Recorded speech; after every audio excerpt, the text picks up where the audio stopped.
this is it for the commissioners. And with that, let's call this meeting to order. It's at 6:02 p.m. All right, agenda item 1.02, roll call determination. We have a quorum and we're all here. So agenda item 1.03, additions and or modifications to the agenda. I'll take any additions and modifications to the agenda at this time. Commissioner Seguina. I'd like to move to remove item 5.04 from the agenda. All right, I second that. Any questions or comments? Not hearing any, let's put that to a vote. All in favor of removing agenda item 5.05 to a later date? 5.04. Sorry, 5.04. Moving to a later date, raise your hand to say aye. I'm sorry. Aye. I'm sorry, question. Is the proposal that we move it to a later date? Is the proposal that we remove it from the agenda today? Remove it. Remove it. All in favor of removing this agenda item, please raise your hand to say aye. Aye. Aye. That passes unanimously. Any other modifications to the agenda? I'm not seeing or hearing any, so that moves us on to agenda item 2.01, approval of last meeting's minutes from 3/23/21. And do I have a motion to adopt those minutes? So moved. I second it. All in favor of adoption of the minutes from 3/23/21, raise your hand to say aye. Aye. Aye. That passes unanimously. Which moves us on to agenda item 3.01, the public forum. And with that, I hand it to Shannon. So we did have a few sign up. The first is Grace Ahmed, then Carly Robertson, Lee Morgan, Liz Curry, and Andrew Kranichfeld. So Grace, perfect timing. Are you there, Grace?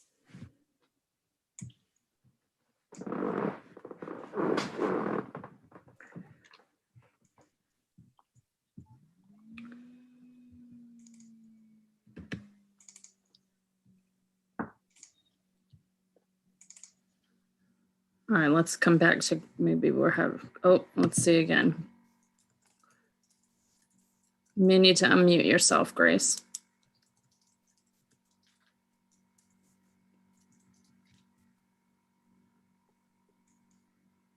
Sorry, I'm doing this from a phone, so That's fine. There, I'm here. We got you now. So I'm Grace Ahmed. I'm just calling in to encourage the commission to pass the resolution encouraging the Barrie Police Department to take assistance from the FBI.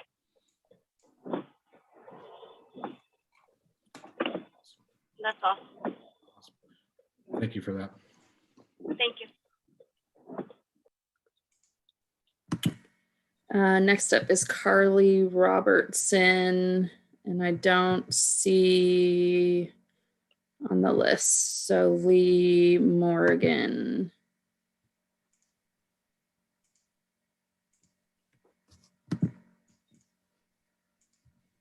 Hi, can you hear me?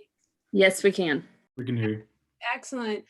Good evening, commissioners, Chief Murad and Shannon. I appreciate you all having this agenda item to consider.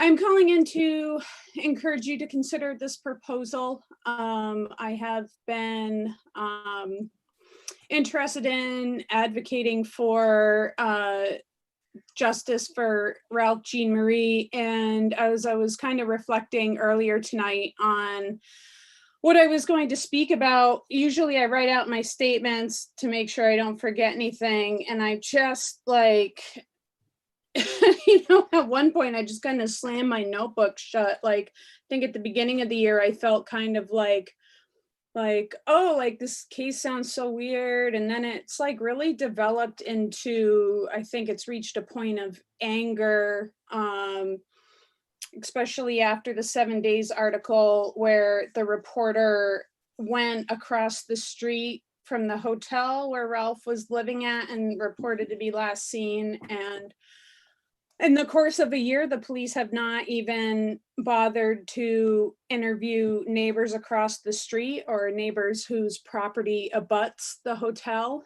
The chief confirmed this. So it wasn't just, it's not just a theory. Chief Bombardier confirmed that this did not happen. Also, it was claimed by police that security footage from stores and businesses along the road that Ralph was last seen on, that all the security footage had been obtained. This reporter was able to confirm with a business that they were not approached by police for the security footage, and that security footage was deleted after 30 days. Chief Bombardier confirmed this as well. And, you know, I'm sure for the little bit we do know, there's a lot that we don't know. And I feel like, you know, the chief has over and over again said that they've exhausted all resources. They've done everything they can. And at this point, they encourage the public to come forward. And it's just like, that's not an okay way to wrap things up for me, that they've done everything they can and now it's time to just move along until a murderer decides to confess. I mean, to me, that just does not make any sense, especially now we know how lacking their investigation was. And, you know, I understand that for the Burlington Police Commission to even be discussing something from Berry City, like that's unusual. That probably sets a precedent. And I think some people may ask, like, well, why is that your business? And I just don't see why care and concern of a human being ends at city lines. And, you know, there's a lot of things in this country that was done a certain way, a lot of quote unquote, this is the way things are done. And I think we can agree that as we move on from those, we become a better society. And there's a lot more we have to do. And so I ask you to really, if you're on the fence about this because of a jurisdictional thing, I would ask you to reflect on what you would want from someone in your position if this was your family member. And I will just end with, speaking of family members, Ralph's cousin, Fabiola Williams, asked me to read a statement from her. So her statement is as follows. Some of you guys may know me, but some of you guys may not. I am Ralph's older cousin. A year ago, he went missing without a trace. No evidence, no nothing. It has left me and my family in a hard place. I can't eat, sleep, think, or even look at his kids without feeling pain in my chest. I'm greatly devastated because this isn't the only Black person to go missing without a trace in Vermont. Considering the conditions, you'd think the police would contact higher authorities to pitch in to figure out what's going on. But no, since it's a Black man, it's getting tossed out of the window like the rest of the Black files. I don't mean to make this all about race, but it's the reality I'm living in. Me and my family has been to Vermont 3 times and have come back 3 times with no good news, which is very sad. No one should have to go through this. We need justice. We all need to come together. And with that, I will end my time. Thank you. Thank you. I appreciate that. Thank you, Lee. Next up is Liz Curry. Good evening. Thank you very much for this opportunity to speak at your public forum. I am also speaking in support of the resolution on your agenda tonight regarding urging the Barrie Police Department to use the technical assistance from the FBI. Lee Morgan, who was just speaking, did a lot of her own work trying to document a lot of the events. And I just felt moved to speak because I think that, there was a fair amount of dismissiveness. And I don't know if that is just practice within the Barrie Police Department, but the fact that Mr. Jean-Marie is Black and homeless, so it means that, you know, that marginalization means he's particularly vulnerable to, you know, the kind of appearance of dismissiveness that looks like the Barrie Police Department treated this with. And I understand, like, I understand there's probably a question, having been on the school board for 7 years, I understand the awkwardness of, you know, deciding whether to comment on another municipality's, you know, public officials and actions. But I think we all owe it to, you know, we're a small state and people can be pretty parochial. And I think we owe it to our fellow Vermonters to look out for them and protect them. And when, you know, there's an appearance of injustice or wrongdoing from public officials, I think it's important for all of us to speak up. And we want to encourage best practices in all public officials, you know, all departments throughout the state, and you know, school districts included. I think there's been a couple egregious things that have happened in other school districts, and I did write to those school boards when I was a school commissioner and asked my other fellow commissioners to write too. So I would ask you to please, you know, take that step and set an example, because I think it creates a culture and climate in Vermont that we want. We want to, you know, say, you know, hey, like, people are watching and people care, particularly when there's an appearance of racism and classism, or, you know, marginalizing homeless people.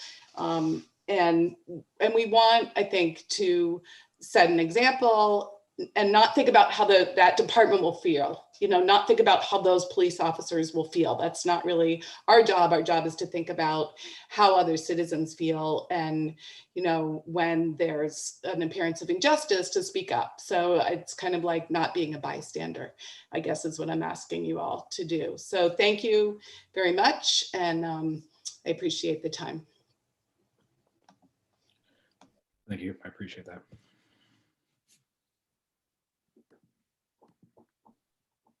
Okay, next is Andrew Kranichfeld. Hello, thanks for having me tonight.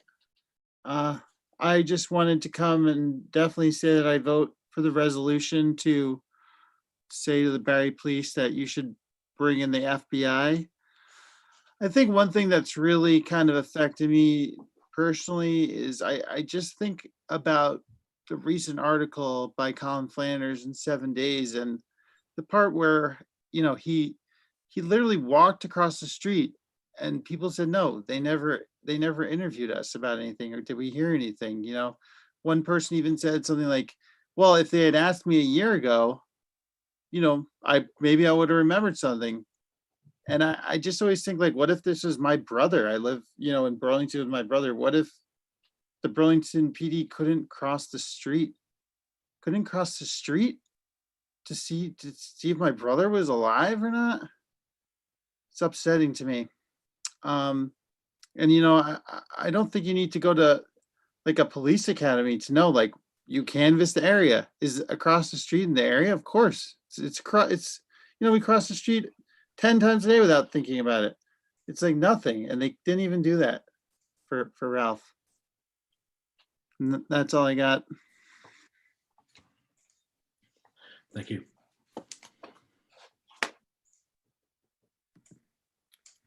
So then we have Meg Klein, and then we'll circle back to Carly Robinson. Okay, Meg. Hello. Yeah, thank you for the time here today. I'm also in support of speaking up for justice, and as a municipality, encouraging Barrie to reach out for technical support. I've been following his disappearance for quite some time, since not long after the family started a Facebook page in like desperation to find some information. And what I witnessed there was like brutal, just brutal from the community. Lots of discussion about him being a drug dealer, and it's what's wrong with our community, all the racist tropes. It's just so much racism, including, you know, the assistant director of Barry Housing, who I wrote an email about and sent screenshots of explicitly racist things she'd said in a fairly public forum. So that's the part I've witnessed, and it was brutal. I know the family has followed up and pressured the police to stay active. I can't imagine how they feel. And I think we have an opportunity directly to the family and the people that cared about him in his day-to-day life to make a statement that justice does matter and that we are watching, right? And we do care. So please consider that. Thank you.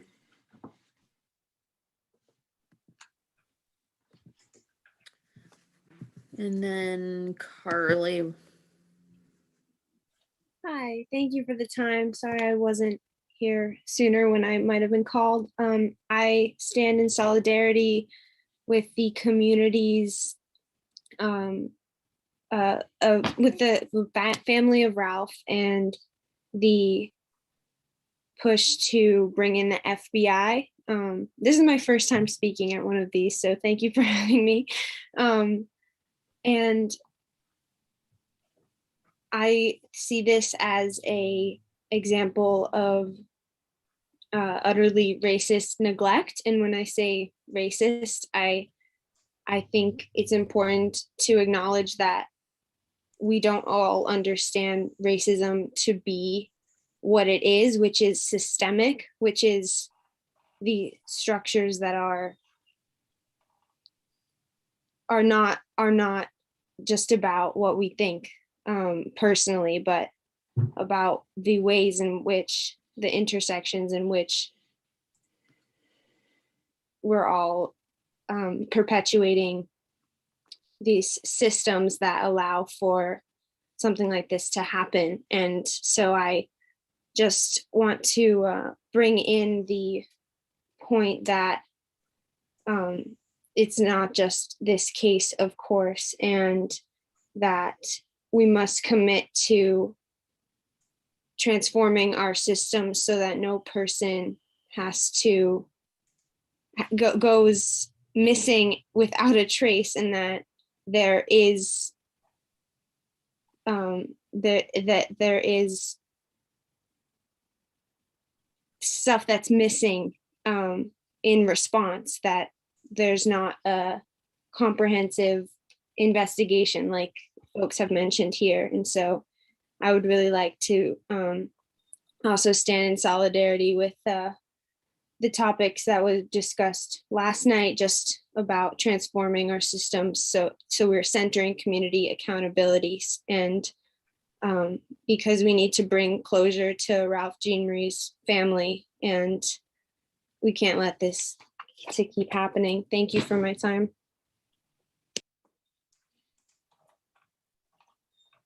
Thank you. And that is everyone, Chair, that had emailed me to speak. I appreciate that, Shannon. Thank you. Moving on with the agenda, takes us to item 4.01, which is the Chief's report. With that, Chief Mayor. Thank you very much, Mr. Chair, for having me tonight and letting me speak. I'll start by talking a little bit about our data and where we are for the year to date as of April 27. So January 1st through April 27, overall call volume, incident volume rather.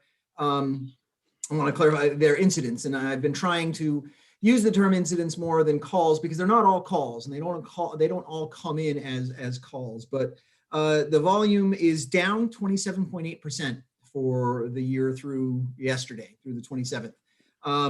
Now, that, of course, is measuring up against a January and February of 2020 that were pre-COVID. April 21 so far is actually higher than April 20, which is unsurprising. It's slightly higher, not very much, but it's slightly higher. Unsurprising, owing to the fact that I think that April 20 was actually the very, very early stages of the pandemic. And in many ways, tumbleweeds were moving through various parts of Burlington at the time, and we're not there anymore. And thankfully, I think we're moving in a new direction. We've got to be careful about that direction. I think everybody here is aware of, for example, the date of exuberance on a Saturday down on North Beach, where we had a large number of folks who were taking advantage of the first warm weather. But we are in a better place as a community. So that data is the overall call incident volume. The incident volume is down. It's down significantly. And of course, we know that the trend over the previous years prior to COVID had been in a downward direction as well. I remain very both confident and concerned that we will see a significant uptick in the next couple months and through the summer, certainly with regard relative to 2020, but I think that we're going to see it relative to previous years as well. I encourage everybody to take a look at the open data portal. There are several venues for open data that the city has up now. And they're available both in links through the Burlington Police Department webpage on the city website and also directly through the city website. And I think that there are a lot of interesting ways for people to be able to crunch this data themselves and see trends, see specific types of crime, and also locate it to specific areas within the city. Another thing that I'd like to talk about is we have continued with our training with Trustee Loving, who has been providing us with iterative bias and anti-racism and cultural awareness training. And I think that has continued to be a good experience for the department. The most recent one was I think well received. It involved working on Jahari plots together and actually sort of having groups of folks in the room be able to understand both individuals and personal relationships within the department, but then extrapolate that to questions of bias and of preconceived ideas and notions. I have here a note about the beard request. I apologize to the chair and to the commission for getting that to you a bit late. I had hoped that we would be able to discuss that tonight and regret that I was dilatory in getting that to you so that it can't be discussed. I sent you the email about it, and I guess we'll address that in the following, but my apologies for that. There was a rally for Ralph Jean-Marie here at Battery Park 2 Saturdays ago. I brought in additional officers with the intention of being able to assist if there had been a march, and was in frequent conversation with the organizers of that, including one of the individuals who spoke at Public Forum, and was prepared also to participate in that. Certainly we had presence if necessary. It was, I think, attended by a small but passionate group, people who were certainly invested in that case. We conducted a sergeant's process over during the past month. It was attended by former Commissioner Durfee, who I'd like to say I miss her on the commission. I think it's a wonderful promotion for her, or not promotion, but a wonderful, the fact that she is now a department director is great. That she is a member of the city government team is terrific. I really appreciated the opportunity to work with then Commissioner Durfee in this capacity. But not knowing at the time that she was on the list for the HR department, I asked her to participate in our sergeant's process and brought her in. She gave incredibly generously of her time over 2 days to help conduct the interview panels. And we had a robust process, one that we have honed since previous iterations of it and will continue to hone moving forward. I want to make certain that we continue to make it as fair as possible. I had lengthy discussions with Commissioner Durfee, which is appropriate considering that now she's running HR about that, and with others to try to really make that a process that we can work with. Our first promotee from it is going to be our school resource officer, Mike Henry. Will be Sergeant Mike Henry starting on May 2nd, but he is currently shadowing other sergeants and in the sergeant field training process. We conducted this past Monday, an all-in. That's an event where we're able to bring people into the building and sort of have a group sharing of information between the department and leadership and the entirety of the department. This was the first one that we'd been able to do not virtually, that we're actually, the majority of this department is now vaccinated, and we were able to be together in a way that we haven't been able to be in a year. And that was great. That was a great experience for everybody. We talked about plans for training and the way in which we anticipate having a reinvigorated training budget. Our budget was slashed by 70% last year, owing not to the various sort of movements that affected the budget discussions in June, but rather owing to our own winnowing of the budget because of anticipated revenue decreases owing to COVID. We talked about staffing. We are at 80. We just had 2 retirements this week. This just a few hours ago gave a walkout to a retirement, a 10-year, 20-year retirement from an officer who came and was able to say goodbye to the men and women with whom he's worked for 20 years. Not a lot of careers where people do 20 years anymore. I think that, there's several, my father did 35 at UVM. I'm aware of certainly academia being a place for that, but that is fallen by the wayside in a lot of parts of our society. And I think it's a strong part here, and one that's worth noting, that kind of contribution and tenure. But he had his walkout. We had a younger officer who left for federal law enforcement and worked his last day earlier this week. Both of those, one of those gentlemen is still on our books. Actually, they're both still on our books right now, but they're obviously not effective anymore for deployment purposes. We are at about 80 staffing wise on the books, and we are at about 74 effective. We talked a little bit about plans that we are in development, that we're working on. We're constantly trying to determine how we're going to address that continued staffing decrease. As you know, the City Council authorized the onboarding, or we're allowed to attempt to hire 5 CSOs in the first half of the coming fiscal year and 5 CSOs in the second half of the coming fiscal year. And we are engaged in that process and trying to identify candidates for it. But we know that our staffing will fall before we are able to onboard any of those. It will continue to fall. And so how we address the call volume that we are dealing with, the incident volume we are dealing with, while we are also having that decrease, is an ongoing discussion in the leadership circles here. We talked a lot about that in that all-in order to share those discussions with officers. Again, talked about the CSO and the one CSL, Community Support Liaison position that we are able to bring aboard the department and are working to. That was posted, but we are now working on what our hiring process for it will be.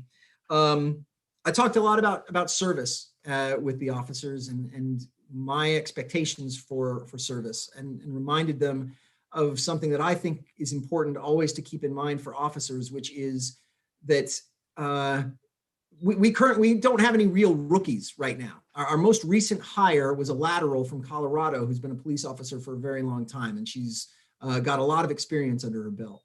And so the folks that got out of the academy a year ago now, and we have people who now have been to a lot of calls for service. They have covered a lot of incidents. And what I implored all of them to remember is that it may be the 10th or 100th or 1,000th time that a officer has gone to a call of type X or type Y, but it may be the first time for the person with whom they're dealing. And there's certainly people that we deal with who have been on the other side of the equation almost as often as the officers have, but they are they're not the larger group. The larger group of folks who we deal with, people don't call about a stolen car, or people don't get into car crashes, or people are not the victims of assaults every single day. And they are oftentimes in experiencing it for the first time. It may be among the most stressful and sometimes traumatic days of their lives. And I implored the officers to remember that as they approach these incidents, and to really concentrate on making certain that we appreciate that they're coming at this for the first time often. Other expectations talked about data entry, the need for improved data entry. We are working on some quality control initiatives inside the department and are going to be pushing that, making certain that officers are doing the parts that they need to do so that what we are able to put out and what goes into that open data portal, for example, is accurate. And talked a little bit about overall, talk too with regard to service and other issues and data, the continued gaps that we see in data, particularly with regard to racial disparity. And again, what I've told the department in the past, that the staffing crisis is not our primary crisis. The staffing crisis is a symptom of a larger issue with trust and how we work to earn and re-earn and double down on the trust of the people we serve is an ongoing conversation inside the department. And last but not least, because it definitely was not least, I had a long conversation this morning with several female officers who we had sent to a training program in Boston called Women in Command. And it was for them a really terrific 2-day course. They gave me a lot of feedback about it, gave me a lot of feedback about the ways in which what they learned could be carried into the department and in which we can work on that. I joined about a month ago a program initiative called 30 by 30. And it is a program that's supported by NYU and the Policing Project in New York City. And it pledges what its name says, to have a 30% female representation in the profession by 2030. That is a lofty goal. And frankly, for us who are not even allowed to hire, we can't even begin to address its crux for the time being. But it doesn't come only with the idea of bringing people aboard. It also comes with ideas about what you do within the workplace and within the profession to make certain that we are leveraging every single one of our teammates in ways that really get at the heart of what they bring to the table. And that was a great conversation that I had this morning. I was really, really happy to have it. And that's my chief's report. We do have some things to talk about in executive session, but that's what I have. And thank you very much for the opportunity to share it. Thank you for that, Chief.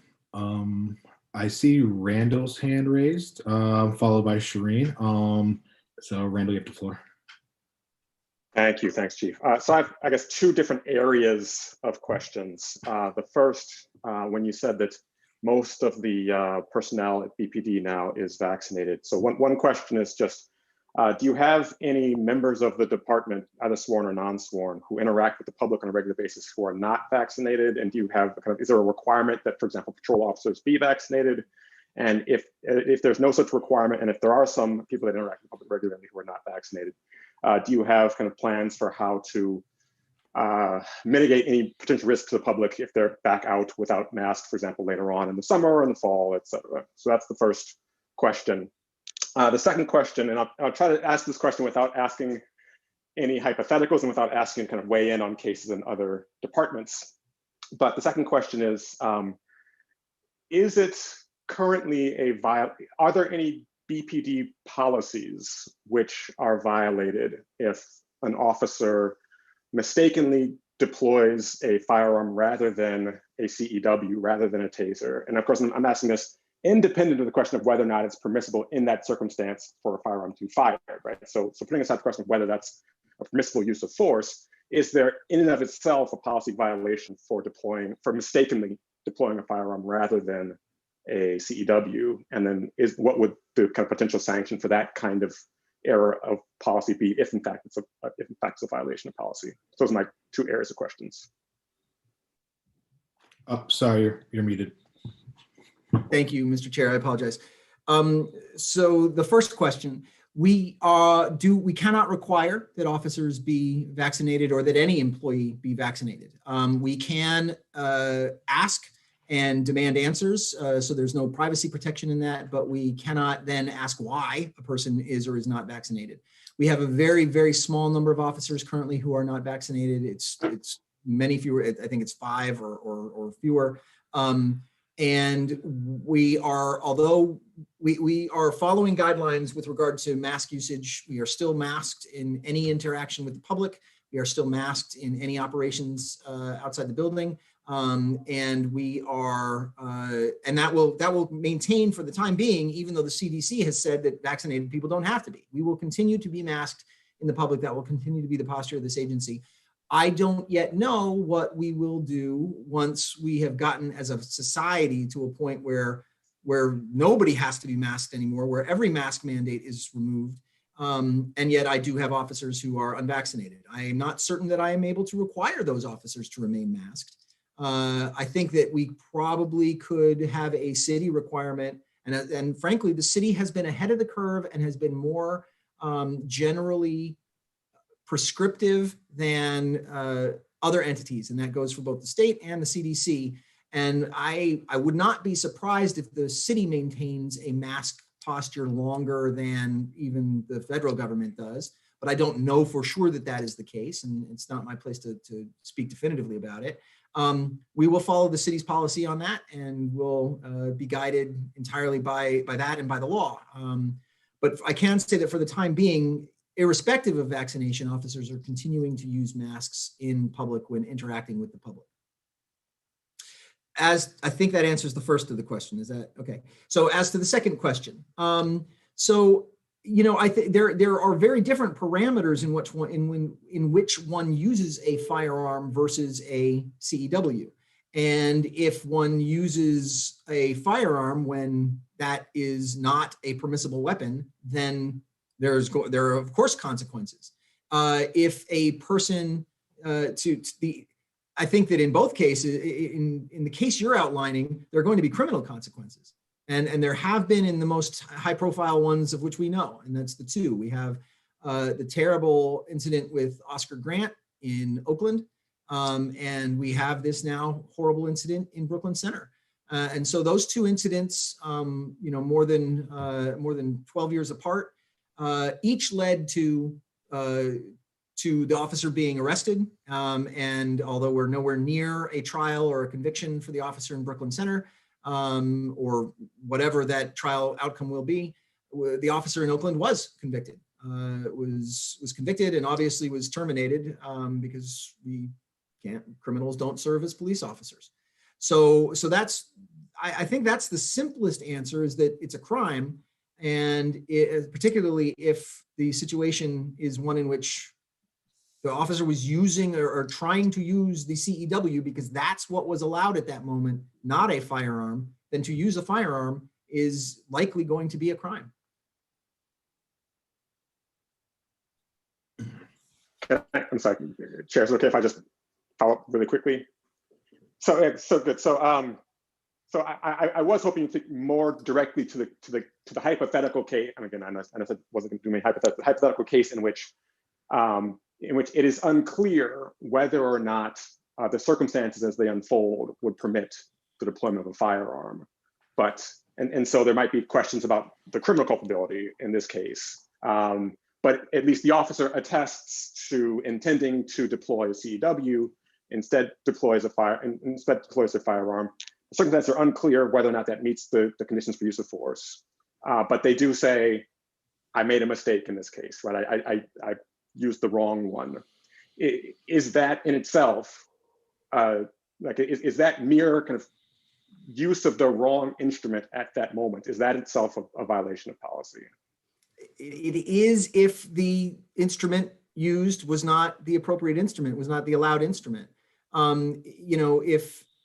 If an officer I'm kind of reluctant to tackle a hypothetical simply because every situation is so different. And ultimately, both the investigation and the due process of that, and then the due process of any outcome is going to has to be followed. But if there are very different parameters for when each of those tools is appropriate. And I think you're requesting for me to sort of talk about a very narrow hypothetical in which conceivably either one might have been appropriate. That's a very narrow set of circumstances, and I'm not entirely comfortable talking about a sort of hypothetical outcome there. But I'll say that using the wrong tool when it's not when it's not appropriate is entirely disciplinable. And certainly if it's the use of deadly physical force, that's something where that discipline is going to include probable termination. Thank you. Shereen, I believe you had your hand up for a question. Yeah, a couple of things. The first is, Chief, I'd just love to know who the, was it an officer who retired after 20 years? If you can just tell us who that was. Sure. Officer Dominic Broder. Okay, thank you. So I think we had several callers tonight and they all spoke about the resolution, and they may not have heard at the outset that that was removed from the agenda, 5.04 on Mr. Jean-Marie. So I'm wondering, Chief, can you speak to what, I'm wondering if you could speak to what could help a smaller agency. So maybe not specifically that case, but if a smaller department were at a dead end or whatever you might want to say about an investigation, could they look to other departments? Could other departments offer any services? I think folks were thinking this could go to the FBI, but I know I don't believe there's jurisdiction in that regard. So I'm wondering if you can speak to that, because I know folks have called in with this specifically, and I'd hate for there not to be any discussion whatsoever. I do want to be very careful about not speaking to this case and specifically, but speaking about the interactions between police departments. Police departments with sworn officers, level 2, level 3 police officers, independent agencies of independent municipalities are just that. They are independent. We work together all the time, and we are routinely giving one another assistance when skill sets aren't present in an agency, and not necessarily because the agency doesn't have them, because it doesn't have them at that moment. We have 2 canine officers, and many of our neighboring departments also have canine officers. If we need a canine to do a track, for example, we have a elderly person with onset Alzheimer's who is missing in cold weather. We are going to go and help with that. One of our officers did just that a year and a half ago now and saved an elderly gentleman's life in the Shelburne area. When we have that situation and don't have our canine officers on, we call other agencies to assist with canine tracks. And so we help each other and bolster each other like that all the time. There's also, of course, the largest backstop in the state is the state police, and bringing the state police in to assist with evidence collection, sometimes with interviews as well, is also routine. Giving a case over to the state police is a little bit rarer, usually done when there is some kind of question of jurisdiction or conflict of interest.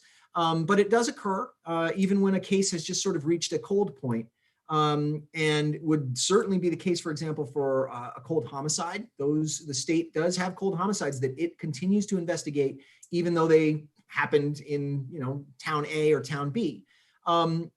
For example, now we're a large enough agency and one with enough resources and a history of being able to do things that our cold case murders are ours.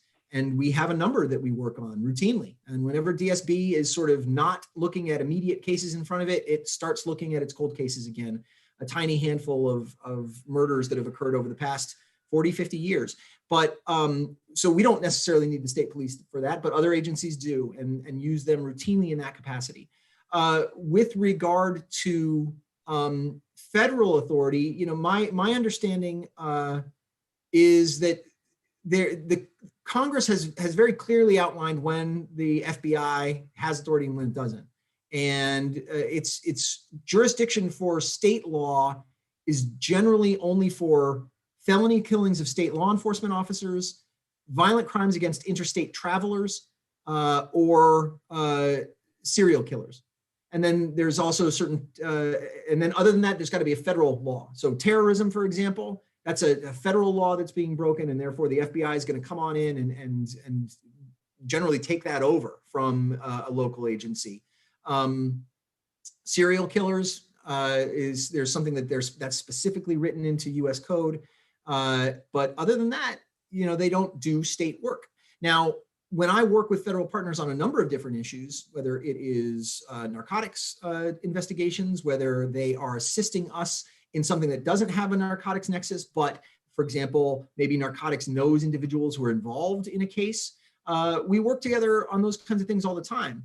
But that's not giving jurisdiction or having them take that case. That is us requesting assistance from them, and we do that routinely. We leverage those kinds of relationships all the time. That is in other discussions that we've had about, for example, equitable sharing. My biggest argument for that program is that our task force officer creates long-term relationships with our federal partners that allow us to leverage those kinds of extra resources in really, really useful ways for keeping the city safe. Thank you, Chief. Thank you. Stephanie. Thank you. Thanks, Chief Murad, for that. I wanted to reiterate Commissioner Hart's comment that this was removed from the agenda. This Ralph Jean-Marie resolution was removed from the agenda in large part because I think we felt we didn't have enough information. And I think Commissioner Hart's question and your response, Chief Murad, helped a bit. I want to just ask you, I think you've answered this, but just to clarify. So some of the discussion sometimes is around jurisdiction, but what you're saying then is any agency could consult with the FBI. It's not a question of taking over the case, but they could consult with the FBI or any other agency to get additional input or support to solve cases. For example, here in Chittenden County, the FBI is a member of a group of Chittenden County law enforcement executives. We meet on a regular basis and we exchange ideas and exchange, information and do that kind of thing routinely. Okay, thanks.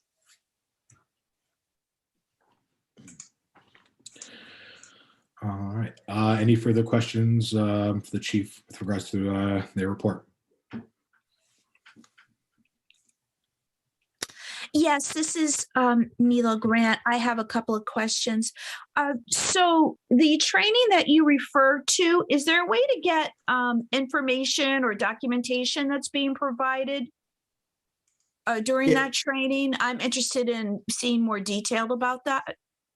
Yes, I will have our administrative lieutenant send you the materials associated with Ms. Loving. Okay, thank you. And then I just had a question.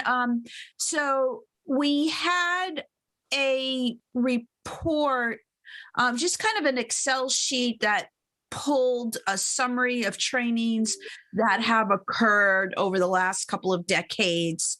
And I had asked for it to be fine-tuned a little bit with some additional information.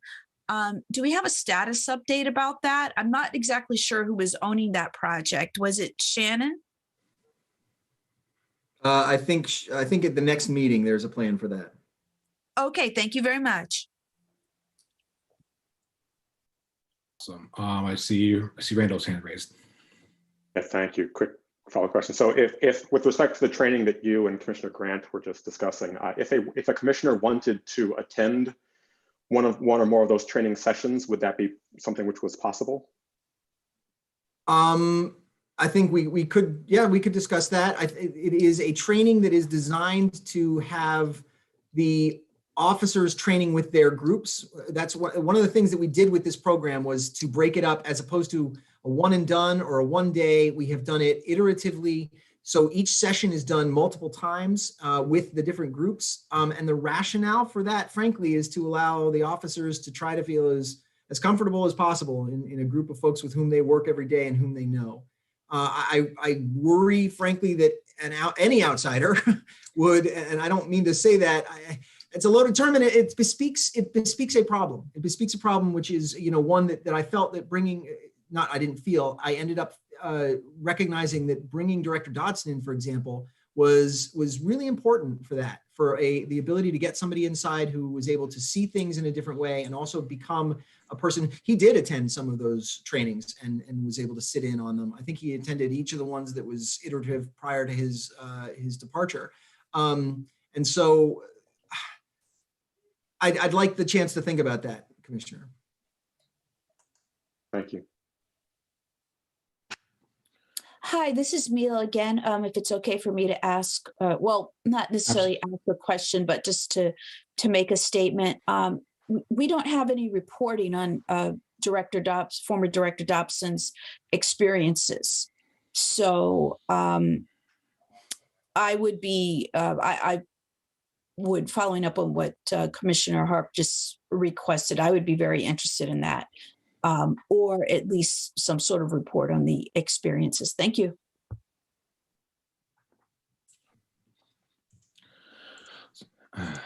Thank you. All right. Any further questions or comments for the chief with regards to his report? I'm not seeing any, which moves us on to agenda item 5.01, which is the approval the mayor's press conference items, which is the misconduct policy. Thank you. And sorry. Thank you, Chief. My apologies. And so Attorney Blackwood sent us a copy with her revisions and to the document. And I guess my question, which is directed towards one of the chiefs, I'm not sure who can answer this, but with Attorney Blackwood's copy and with her updated draft, that is, does the union have any contractual objections to what's in this policy right now? Maybe if Eileen could answer that. I'm not sure who could answer that, but I haven't heard anything. I don't know if the department has heard anything back from the union. Yes, they have expressed some concerns that they feel like portions of it at least violate the collective bargaining agreement. Okay. Is it possible to get exactly which parts that would be?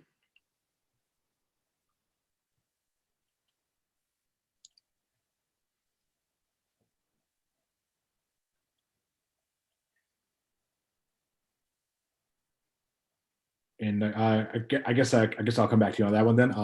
Stephanie's here. Do you want to take it, Chief? No, you can go ahead, DC's Owen.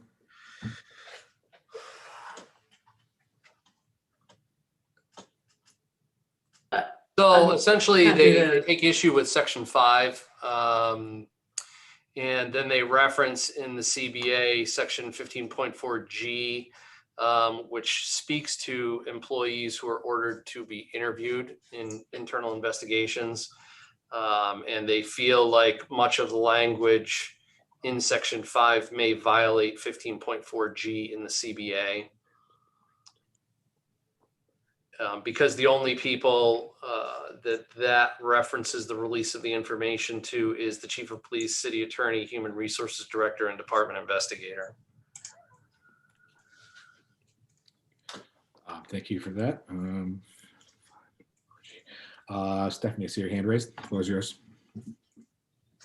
The comment I was going to make was with regard to the number 7 on this. So this differs substantially from our original motion. And I just want to clarify with Attorney Blackwood, with regard to that, my understanding is that that language you changed because our original policy, which made all disciplinary records open to public records request, it contradicts the union contract. Was that the reasoning? Sorry, you're talking about paragraph 7? Yes.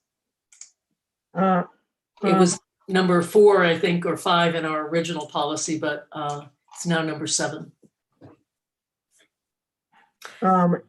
Okay, and I am not entirely certain what I saw of your original and how much it had already gotten changed by the time it got to me. So I apologize that I may not be entirely clear on what originally you said, but I think number 7 talks about retention of records, and there is in the Burlington, in the BPOA contract right now, some information about retention of records. And then in addition, the city has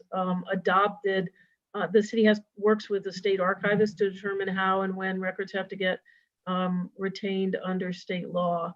And so generally those are the guiding ideas. I think if it certainly has been a flashpoint for a number of folks that they want to see, they don't want to see disciplinary records removed from officer files as quickly. And that will have to be an issue that is up for collective bargaining in the next collective bargaining round. Thanks. If I might just follow up. So you're correct. I was referring to something else, not the retention of records. So in our original policy, we had a component of this on release of disciplinary records, and following New York State, what we were trying to do with this policy was also to make disciplinary records public information. And I don't see that in the revised version that you sent us.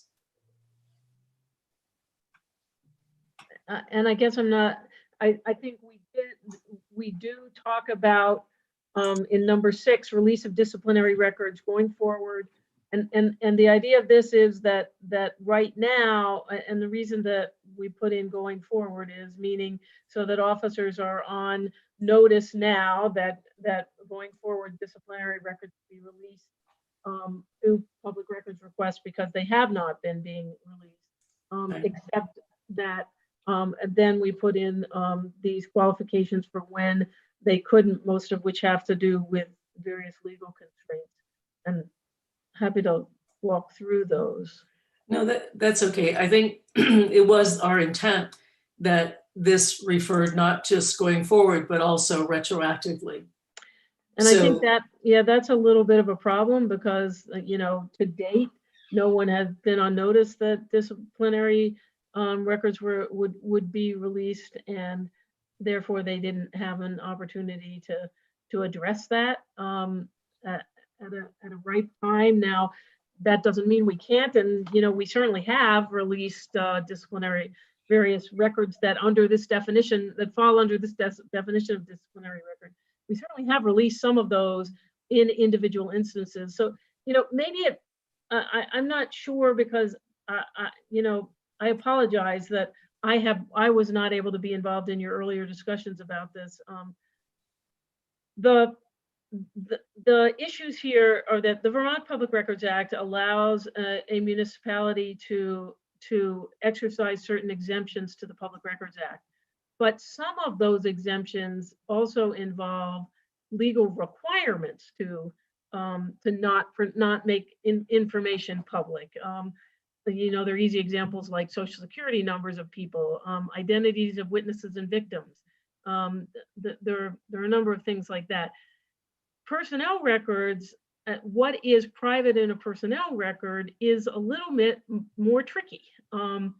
There is Vermont Supreme Court case law that suggests that police officers may be slightly different than other employees, and or that many public employees may have some rights that are somewhat more limited, but it is all on a case-by-case basis.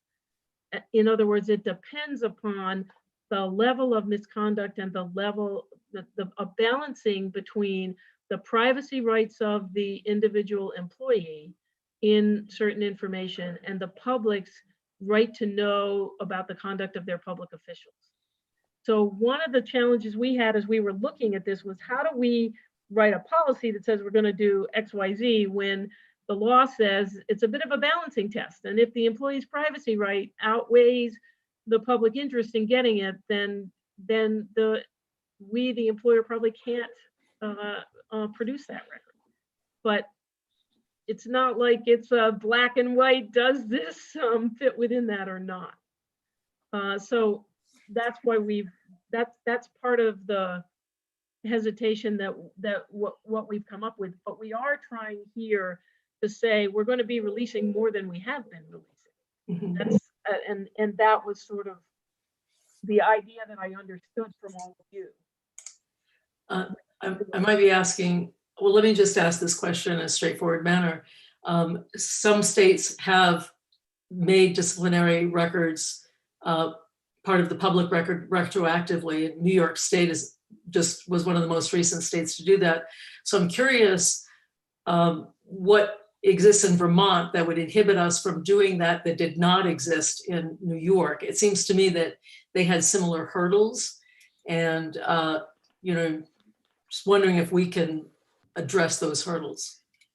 So I don't know the answer to that specific question in terms of, I don't know in what way or how, but I will say a couple of things. One is that as a municipality, our authority is somewhat is less broad than a state's, and a state can pass a statute that overturns other privacy rights that we as a municipality cannot.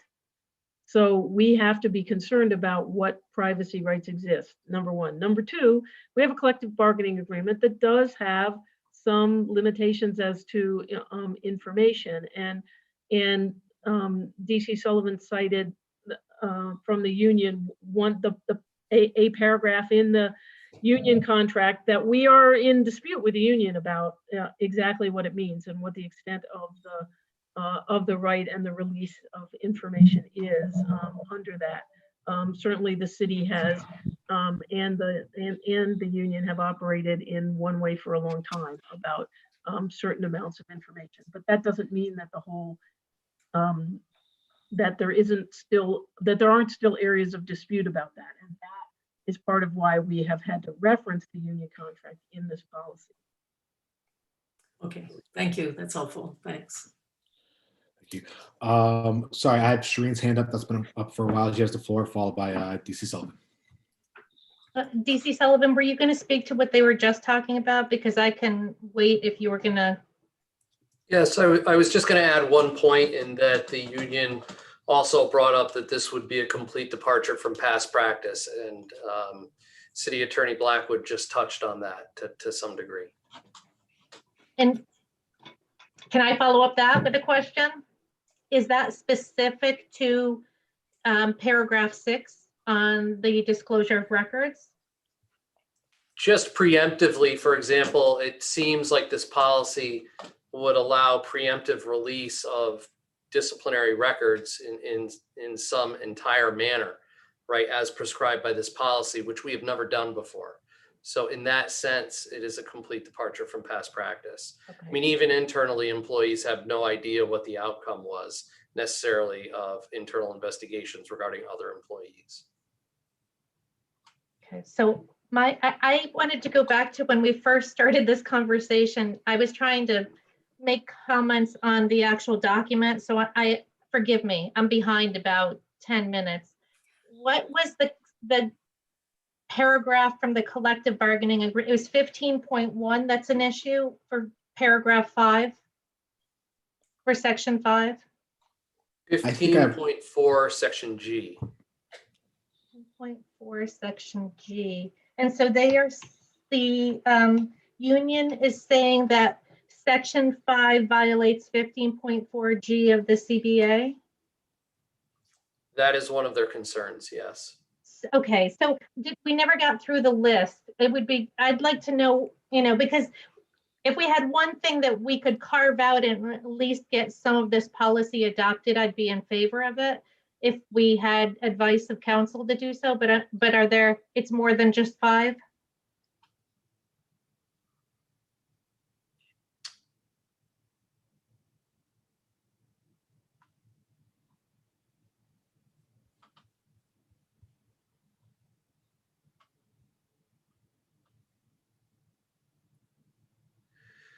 They also expressed some concerns regarding section 6, that it's not exactly clear what the intent of the language is. Which we just touched on also in our discussion here. They mentioned going forward, disciplinary records of officers shall be released in response to a public records request.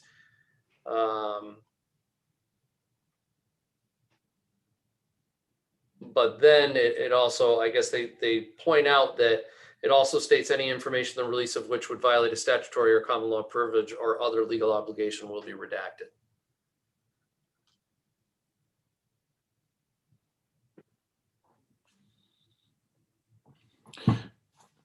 So I'm sorry, Chair, do you mind if I ask a couple more questions? So Attorney Blackwood, in a case like this where, so part of the city attorney's review, was there did you say when I was trying, sorry, not following along very well, did you say that there had been an attempt with the union?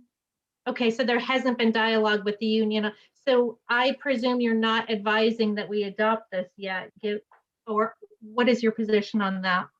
My position was that I needed to be clear whether or not these changes would be acceptable to you, because there was no point in my trying to bargain something with, gotcha. or go back and forth with the union about something that I wasn't sure would even, pass muster with you. So the first issue, it seemed to me, was to get something that you all say to me, yeah, this is what we want, and that we would then be able to see what we could sort out and if we could reach some agreement. I apologize if I made you say that twice. And so then I want to talk about the unfortunate news that you're leaving end of June, right? And we all know that it's better to stay, to have this stay with you while, so is there any way that we can get, I'm asking a question where I think the answer is no, because of how much back and forth this takes, but I'm doubting that this is something that if we were to say, yes, go ahead as a commission tonight, what are the odds that we can get this anywhere by our May meeting, for example? Yeah, I mean, I have no clue about what, but I will, let me give, I don't know, but we would do our best, right? I do want to say one encouraging thing to you, which is that we have hired a new assistant city attorney who's going to start at the end of May, who currently has been spent the last couple of years representing the City of Albany Police Department. So he's coming with some stuff ready, and willing to work and hopefully be up to speed when he walks in the door to work with you. That will certainly not be, he and I will have a month of overlap for me to get him up to speed with you all, so that if we don't, we do have that next step. All right, thank you for spoon feeding me. I apologize to everyone. I'm gonna go back in my corner. Awesome. And I guess just to clarify for DC Sullivan, the objection to section 6, was that a contractual objection that they had, or is that just a overall objection? I couldn't quite differentiate that.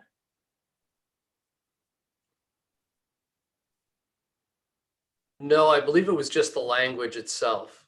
Okay. They found that there was ambiguity in the language. Thank you. I appreciate that. Milo, I see your hand raised. The floor is yours. Thank you, Chairman. So just a couple of things. Can we get in writing of the union's concerns? Is that a possibility so that we can review that and they can be more specific about which, like when you say that the language was, not clear, or what specific language do they have questions about and that they would like further clarifications on?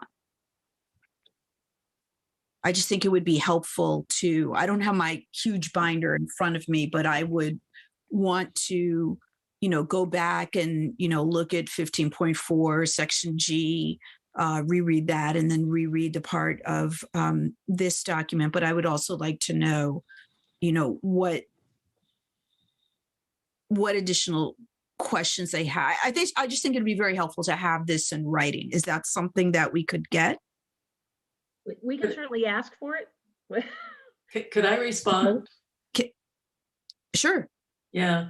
So my understanding is that we would vote on this, whether this language is what we intended is acceptable. And then it would be up to Attorney Blackwood to work with the union. They would share their concerns with her and she would revise accordingly. And that would then come back to us again. So in some ways, I'm not sure that we're any help in this, because these are legal issues with regard to the contract and simply language. That I'm not sure, I certainly am not in a position to work through. So my sense is that as long as we feel comfortable with the intent of the way that this is written now, she will work out those issues with the union and bring this back to us. Okay. The other comment I just wanted to make in general, while I appreciate the concern, just because something is a departure from previous practice doesn't necessarily mean it's a bad thing. If we don't change, we don't change. Thank you.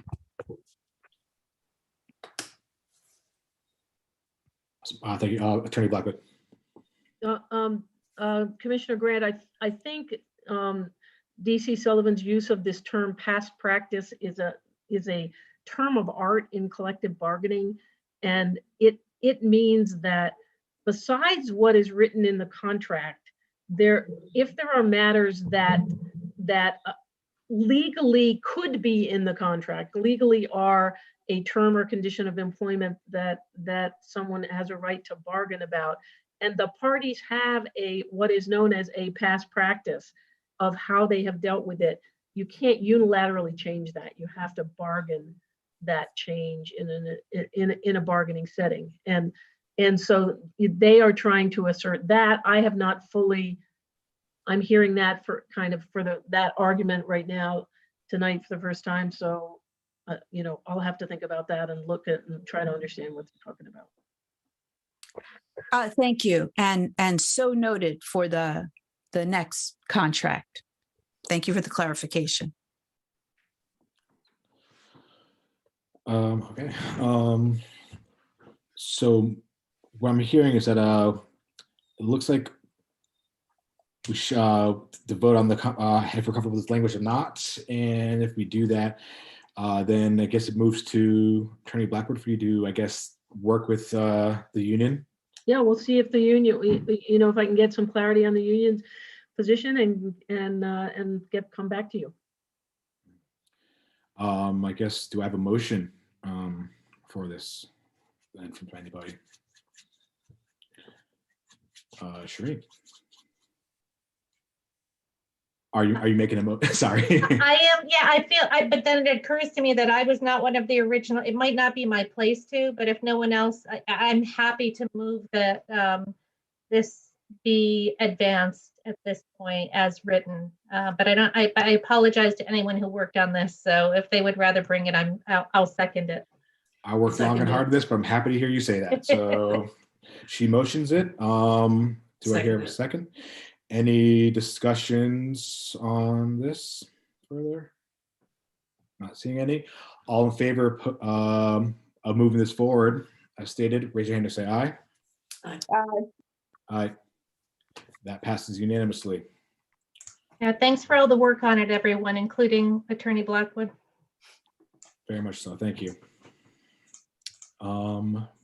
Moving forward brings us to agenda item 5.02, which is approve the body-worn camera footage release policy. And I'll start this off the same way I started the last one. Are there any does the union have any contractual objections to this policy?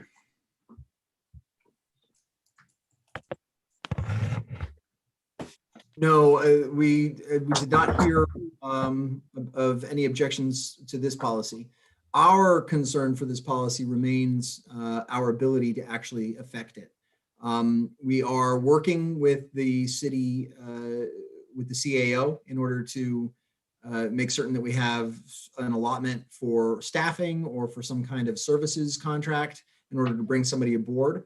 But until that happens, we cannot comply with this. I would like to, and it would be my preference just to put everything out, honestly, without the need for redaction. But we can't do that. The law doesn't permit it. And frankly, sometimes I say that somewhat blithely, because there are instances in which I do not feel it's appropriate when we are dealing with ongoing criminal investigations and witness statements, et cetera. But we cannot meet this requirement currently, and we're hopeful to be able to get the resources to do so.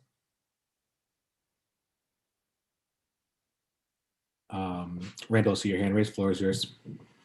Yeah, thank you. No, I mean, this is, I suppose it might be a rhetorical question, but do you think that if the policy were in fact, adopted policy, if it were governing BPD, that would strengthen your bargaining hand with request to getting the resources that you would need to comply with the policy? Would it be better to have the policy actually be effected than to wait for the resources prior to adopting such a policy? I don't know the answer to that. The mayor has made it clear he wants this policy, and he has made it clear that they understand that we can't do it without the resources. So we're making those resources available. We're working to make those resources available in the budget process. But until the budget is the budget, at the beginning of the fiscal year, I can't say. I don't know what it means to have a policy with which we cannot comply, and that the impact of that versus having a policy that's there to sort of be something that is either whether it's a goal or whether it's a deadline or whether it is a coming as soon as you have the resources to do it. I don't know which of those is best, frankly. Understood. Thank you. I guess this next question is for Attorney Blackwood. I'm not sure if you heard Chief Mayor's comments just now, but how would we go about that then? Or I guess what would you recommend as a course of action then? The way that I look at this is that generally there are going to have to be specific circumstances why something is delayed beyond 30 calendar days, but that specific circumstance may be that the camera footage is very involved and they don't have time or the personnel to get it done in time. So I guess I don't see it as a problem. If there's not the personnel to do it, they're going to be coming to you saying there's a specific reason we can't get it done. Thank you for that. Floor is yours, Shireen. Attorney Blackwood, do you think we'd need to change that language into, it says in some rare cases, but under the circumstances where it's probably not going to be rare, do we think it's better to add any qualifiers there? Or are you comfortable with it saying in rare? I'm comfortable with it saying in rare cases for now, because we're talking about between now and July, and knock on wood, we hope we don't have a lot of these. Okay, I'm sorry. I'm laughing at my husband in the apron. Sorry. Sorry. So you don't think, could you say that again? I'm just a hot mess right now. Sure. What I said was, I think because they're trying to address it in the budget, which goes into effect in July, that you're talking about between now and July, and knock on wood, there are not very many incidents that are going to spark this, this need for redaction. I mean, in many ways, this is what this is saying is proactively releasing video that pretty much falls in categories of video we've already been releasing. We just haven't been doing it proactively or with a specific timing. That's my thinking. Okay. I had Milo come up next with DC Sullivan. Are you responding to this? Okay, you have the floor, followed by Milo and Stephanie. Yes, I just had a quick comment to provide some context. Is that, for example, this month's use of force report, I want to say there were 16 incidents with multiple officers using force. And the way this policy is written, 1B is an incident of police force that involves the use of aerosol agents, conducted electrical weapons, police batons, less lethal impact munitions, firearms, or other lethal force. So the way that language is written, many of these incidents would be included because firearms were displayed, and just a display necessitates a use of force report. And so given the breadth of the statement and the way it's stated in the policy, I think we would have quite a few incidents we would have to produce video for that would be problematic for us at this point. And if I may, if we're funded in July, that doesn't mean that we hire somebody in July. Our hiring process for this position is going to be like any other, and not as arduous as a police officer, but it takes time. We do background checks for everybody who comes into this building unescorted and ends up with, and the very definition of this position is having access to CJIS information, criminal justice information services. Good point. Emilio, you have the floor. Hi, thank you. So I have a couple of things. First, I actually wanted to make a motion to change a small section, the area that's right after 1C, where it says note to provide citizen oversight, the police commission, and then it says can and does view. I would like to have can and does view stricken. And I would like to replace it with will be given access to all, so that it reads to provide citizen oversight, the police commission will be given access to all unredacted body worn camera footage upon requesting it from the Burlington Police Department, etc. My apologies. What part are you looking at? I'm so sorry. No problem. So it's right after 1C.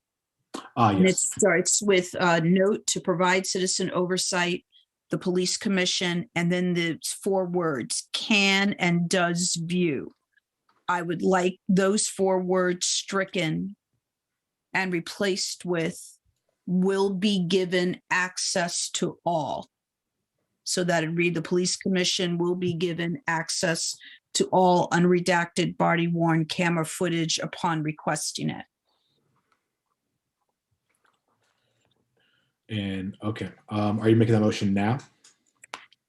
Yes. Okay. I will second the motion. Floor is open for discussion.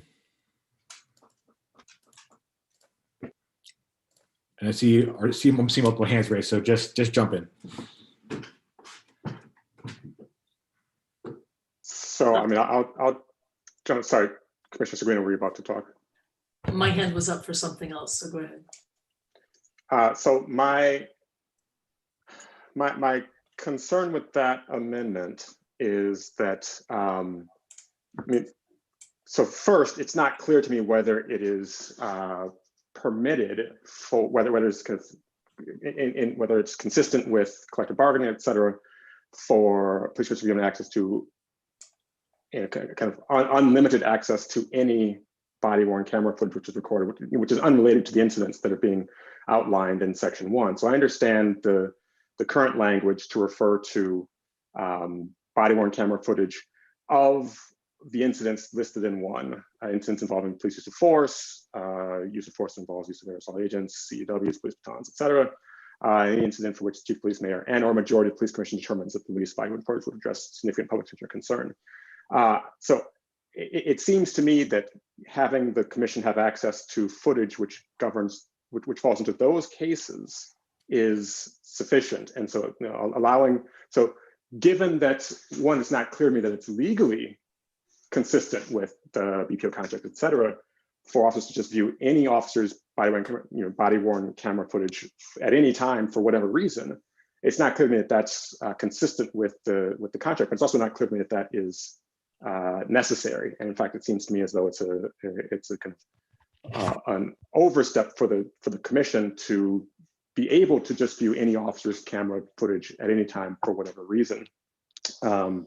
So I think that identifying the cases that it is important for the commission to have access to is important.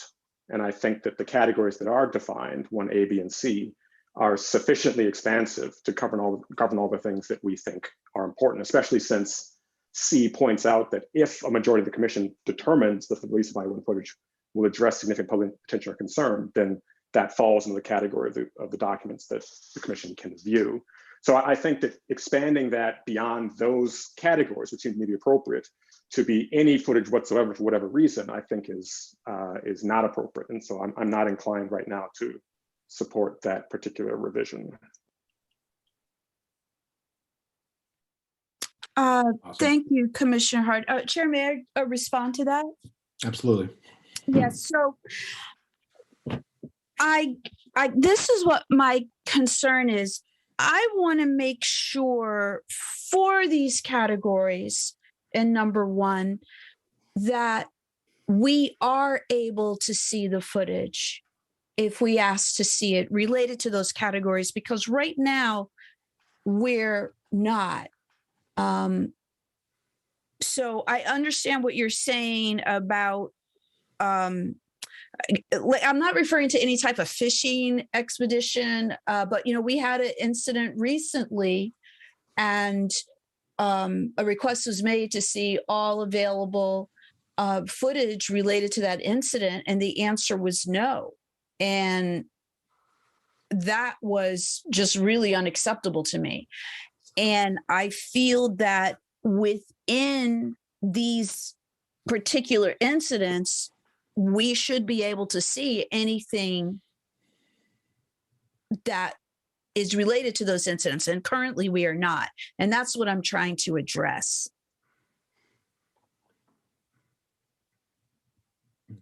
Sorry, Stephanie, your hand is raised. I'll defer to Attorney Blackwood. She might be illuminating us. Attorney Blackwood, floor is yours. I'm not sure if I'm illuminating you, but this policy is intended to be a policy about the public release of information, not what gets released to the police commission.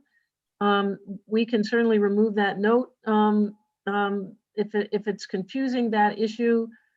And I think there probably are things we should discuss about that, your request, Commissioner Grant, and what the hesitations might be about showing full unredacted video. I mean, one of the questions, of course, is, for what purpose does the police commission need to see unredacted video and need to see other video? And that's one of the issues that we have to look at, and how that affects both individual officers and victims and witnesses who may be people that are known to commissioners. So those are all issues we have to kind of work our way through as far as the commission seeing the unredacted materials. So would we then need to clarify that? Right, so it seems to me we should address that separately from this policy. We should address what the commission has access to.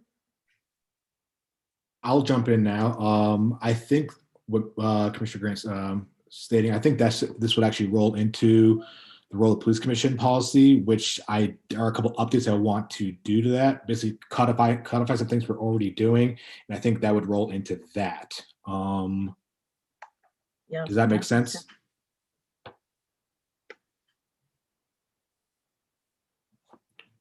I guess that question's for you, Milo.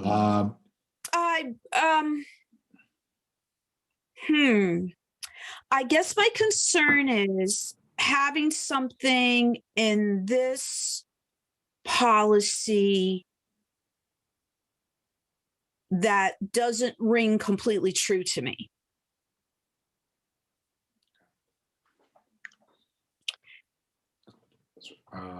Sorry, Attorney Blackwood. Because when we were told no, we couldn't see something, we weren't told why, right? So I do understand that there are sometimes very specific reasons, as we previously discussed, where we weren't given a reason, we were just told no. So when we want to talk about transparency, when we want to talk about building trust, that just did not sit well with me. And I feel like if someone reads this, they think we can see things that we actually can't see, and we're not actually given a reason why. Okay. Thank you. I would just say that I just make a friendly, I don't know if there's a motion on this, but we would just delete that note. I think that's an accurate observation, Commissioner Grant. And I think the issues that you're raising fall in under the heading of what we have discussed about an MOU with the police department with regard to the material that we are able to see. So maybe it doesn't bear going into too much more detail. I think Commissioner Harp's concern, I understand it, but as I understand Commissioner Grant, people have a lot of the similar last names. This is hard. That she was referring to all of the body cam video regarding a particular incident that we are looking at, a complaint or a disciplinary case. So that was my understanding. It wasn't to look at blanket everything, but nevertheless, I think it does make sense to develop that policy and agreement separately from this. And I think there are a lot of good reasons for which we would want to do that because of this case in which body cam video actually had fallen off, and the information that was on a video that was not shared with us was the observation of a witness. And given that we didn't have body cam video, that should have been important information for us to have. So all this to say is that I think this is an item on an agenda for us to work through. But I would make the proposal that we delete that note from this particular document. If that's a friendly motion, I would second. I would approve of that. Mila, let you respond.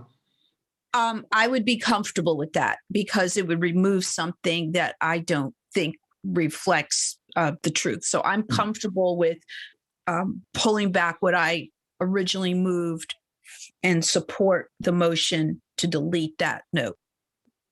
All right. Revised motion is deleting the note between sections 1.c and section 2. I second that. All in favor of that deletion, raise your hand to say aye. Aye. Aye. I have 4 ayes and 1 abstention. Oh, no, I said it. I'm sorry. I was. Oh, sorry. All right. So that's passes unanimously. With that said, then, are we prepared to adopt this? I have still. So I'm sorry. Nope. So we're still discussing. I might be after Commissioner Seguino though. So my apologies. Let me just say this in reference to the issue about whether there are resources to redact the videos. I think policies are important. And what that means is if we feel this is important to do, and it is important to do, then it can incentivize the resources to achieve this goal. So waiting, I don't think makes sense. I think actually the opposite, that this will perhaps provide some pressure for resources. But the other issue is in regard to DC Sullivan's comment about the use of force incidents is that this refers to only those for which there is a request from the public to see the video. So it doesn't mean that every single video, body worn camera footage is going to receive a public a FOIA request. So I would be in favor of us passing this now. I believe the floor back to you, Randall. Thank you. This is a question for DC Sullivan. Oh, did you want to respond first to that, DC Sullivan, before I ask another question? Yes, I just had a question regarding Commissioner Seguino's last comment. The way I read section 1 is that the Burlington Police Department will proactively release to the public regardless of a FOIA request. My apologies, that's correct. I was reading a different part, sorry. So I think that was our only concern as far as capacity goes. And I don't think we disagree philosophically. We would love to release all of this. It's just the capacity issue. Thanks. So I'll ask my question now, which was related also to DC Sullivan, something that you had said. So this is just a question on how you interpret the phrase. So is it your judgment, the judgment of BPD, that the display of a firearm constitutes the use of a firearm as in 1B? Yes, we require officers to complete a use of force report if a firearm is displayed.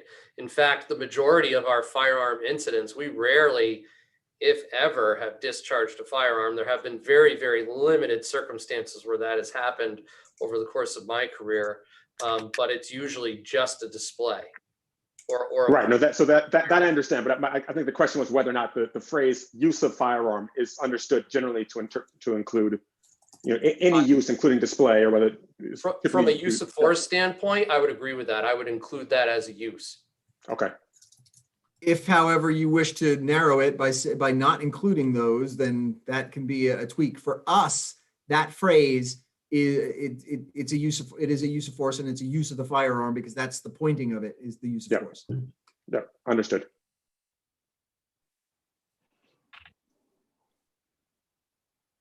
So then I think I'd appreciate getting some feedback on other commissioners, whether they think that the more expansive category there is appropriate, whether video should be proactively released, whether every incident of a display of a firearm should be proactively released, or which would be the more expansive view, or whether only those instances which involve the discharge of a firearm should automatically be proactively released.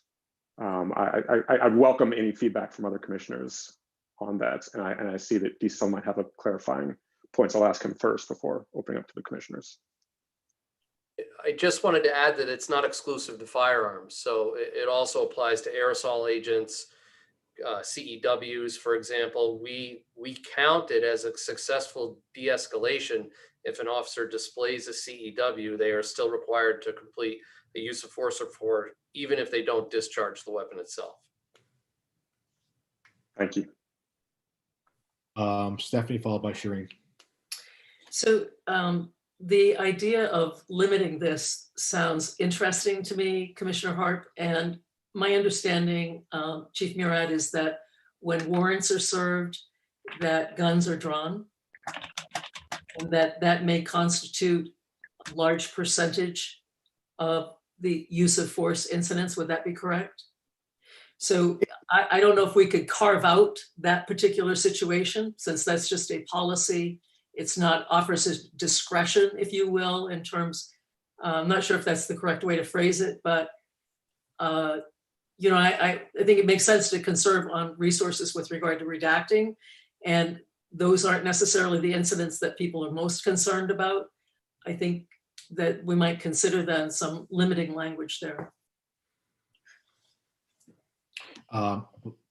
Sorry, I believe Shireen had the floor. Or unless DC's level, are you going to respond to I was that? just going to provide a little more context to Commissioner Squino's statement.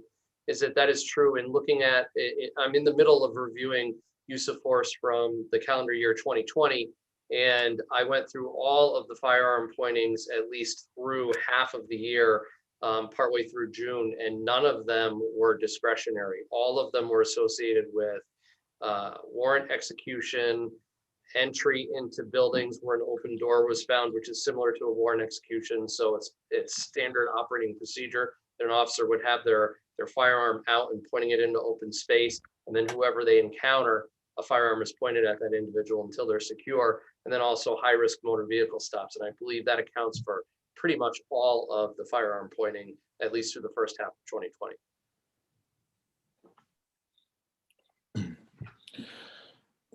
I believe Shireen. DC Sullivan touched upon it. I was going to ask about the open building. I wanted clarification on that, entering a building. So thank you for that. Stephanie, I see your hand raised. Do you have another? And sorry, that means the floor is yours, Randall. Thank you. Yeah, so then based on that feedback, I would be comfortable making a motion to revise the language in 1B to specify that the incidents of police force that ought to require proactive release of body-worn camera footage would involve the discharge of aerosol agents, CEWs, LLIMs, and firearms, with the understanding, of course, that that would not preclude footage from being released if it was important or if it was necessary, where firearms are pointed, right? So that it can still fall, so, you know, instances of just displays of firearms can still fall under 1A or 1C. And so, you know, it would not preclude any such instances from being proactively released. But I would be comfortable making a motion. I'm about to make a motion in a second. I would be comfortable making a motion to revise 1B along those lines, with the understanding that I'm not hearing any objections from other commissioners. So I will now move. Sorry, I'll let Commissioner Scalino let you jump in first before I make the motion. Yeah, I wouldn't support that framing of it, but I would support officer discretion, or in cases where where the display of a weapon is at the officer's discretion. I think those videos should be released, but in cases where it's a display of a weapon that is department policy, I would omit that. I don't know if we can say that. There's a way to sort of insert officer discretion here as limiting the videos that would automatically be released to the public. Is that actionable? So if the policy were to state that discretionary uses of sorry, let me go back to the language, the discretionary instances of police force that involve the discretionary use of aerosol agents, CEWs, police batons, et cetera, would that be something that is kind of intelligible from an administrative standpoint?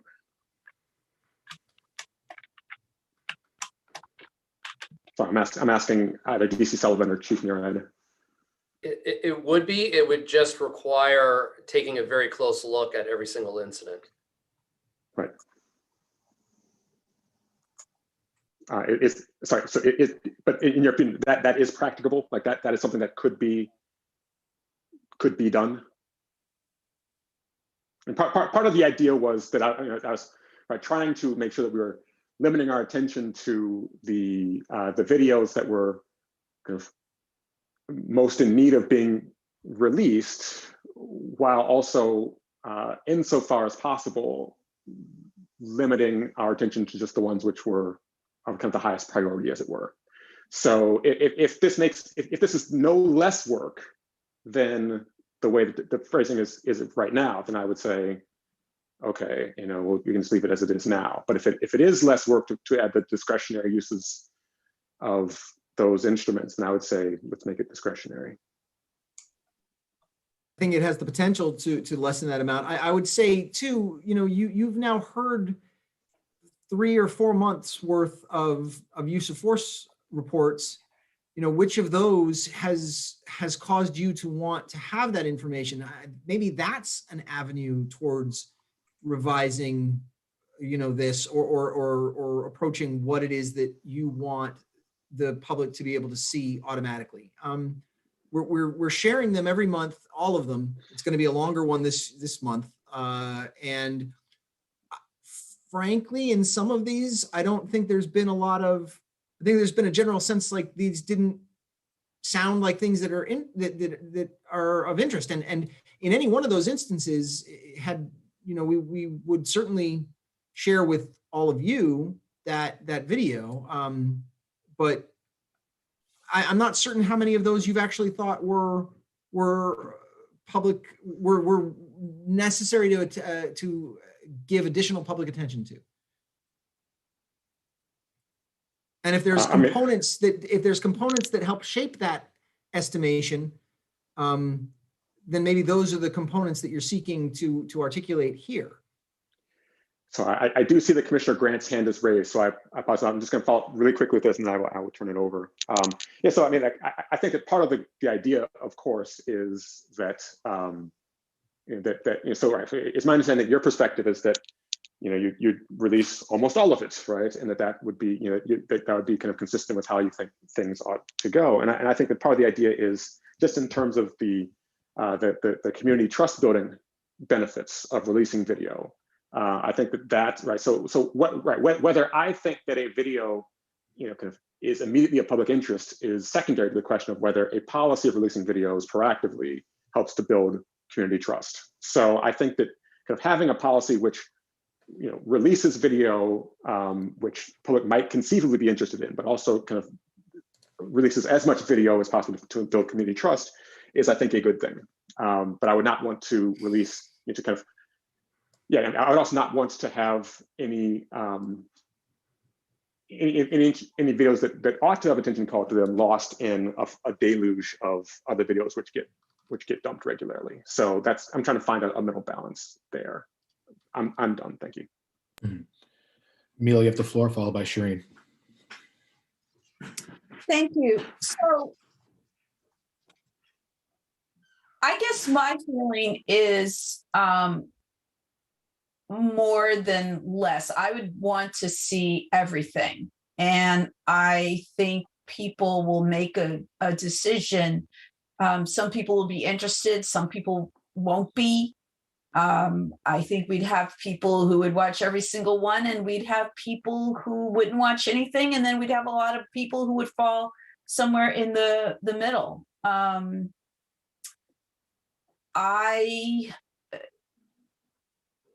don't want to go into this whole big thing, but I read a lot about changing policies and procedures as it relates to warrants in particular, because there's just been a lot of problems with the way warrants are handled. And so that is definitely being looked at a national level.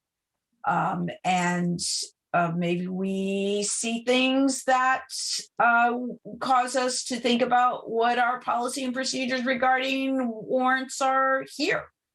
Can't say it without seeing it. I think our access to information has been evolving. It is what I consider to be significantly better, but not fully where I'd like it to be. So I just, and I think the information that we got regarding the accounts this past week is going to be super helpful. But I guess I feel like there's still some more work to be done in that area to just help assuage my personal comfort level with the process. Thank you. Shireen, floor is yours. This might not be a popular view, but one of the things that worries me is that there might be folks who are the arrestees depicted in these videos. And even though we'll be blurring folks, in instances, I worry about the privacy rights of the individual who's being arrested in such a small community. Jabu, you and I just witnessed one body cam footage recently where maybe the individual would be fine with that, but maybe they wouldn't be, right? And I just worry, how do we put that in 2? Because 2 only talks about protecting individual privacy of a victim or witness. And maybe I'm the only one feeling this, but I think people have bad days, right? There are things that could happen where they could be involved in one of these, and the last thing they want is this footage out there, even if it's redacted. We all know that it's a small community. I don't know if others share this view, but it is something, especially after recent footage we watched, which I don't think anyone would want. I can't speak for that individual, though. I'll just say I absolutely share that concern. I mean, I've had that concern from the very beginning of this process. So, yes. So I have Stephanie, and I think Chief has a comment. So Stephanie, floor is yours. I share that concern as well, Shireen. I am looking at number 3, in which it says protect the identity of victims and witnesses, the personal privacy of individuals, which includes the arrestee. And so I think that means that we have to rely on redaction. As a small community, although it is a small community, I do think that a good deal of private information or identity can be shielded with redaction. I mean, we are so I do share your concern.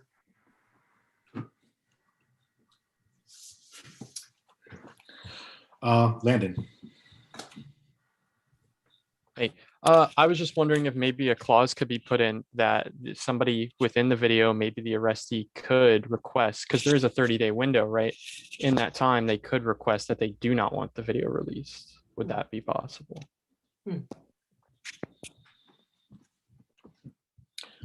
Excellent point. Yeah, so I'll just respond to that. I would be,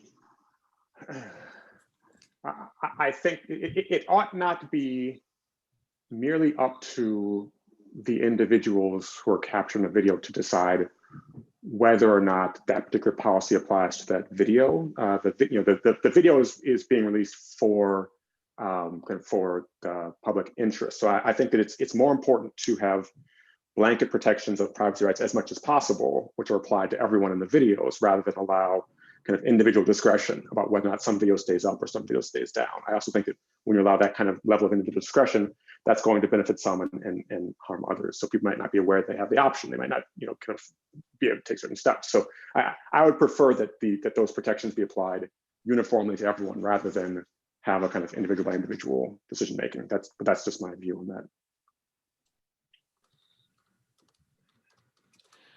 Stephanie. So I shared the concern around privacy, but I also want to note that the research shows that the use of body cam worn videos and sharing that reduces use of force. So we're in a position of sort of balancing various interests, and that is the overall interest in body-worn cameras in the first place, is to reduce unnecessary uses of force. And I think that preventative mechanism is important. I think Landon's suggestion of some kind of caveat, if that could be worked out, but I also share Randall's concern that ought not to be determinative. So I think that maybe if we could find some language to add to this around that would be great. I want to just ask this question as well. So it says that, to protect the privacy of individuals.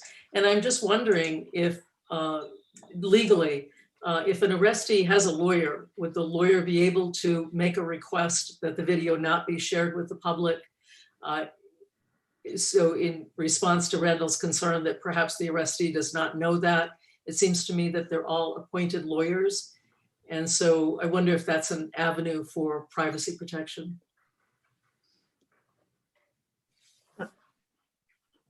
Yep, floor is yours. From a legal standpoint, I mean, I suppose what you're suggesting is not unreasonable, but from an administrative standpoint, I mean, it's just huge. I think I will say that my earlier comments were based on my reading of this being that somebody had to use the firearm, not just display it, in order for this to be within this policy. And my understanding is we're talking about a relatively few number of instances where there is actual use, like someone shoots a gun or discharges something, and that. But as soon as you start talking about every, tons of, I don't even know what the numbers are, but multiple use of force reports of coming in, and if you're talking about every incident that's listed in the use of force report is going to have to be proactively released, that's an incredible amount of video and an incredible amount of work for not necessarily, because the videos can often be very long and there's a lot of redaction, and it takes a long time to do that redaction. So I appreciate that. That was actually very helpful, Attorney Blackwood. And I was just revisiting Randall's suggestion around discharge of the weapon. I think I'm going to still stick with the notion that we should limit this to discretionary uses of force, even if there's not a discharge of the weapon. And the reason I say that is because the research shows that the experience of having a gun pointed at you in itself is a traumatic incident. And I don't think that we should treat that lightly. And so I guess I'm going to stick with my suggestion that we change that to discretionary uses of forces, which I think will limit the number of videos somewhat, if not substantially. Floor is yours, Shereen.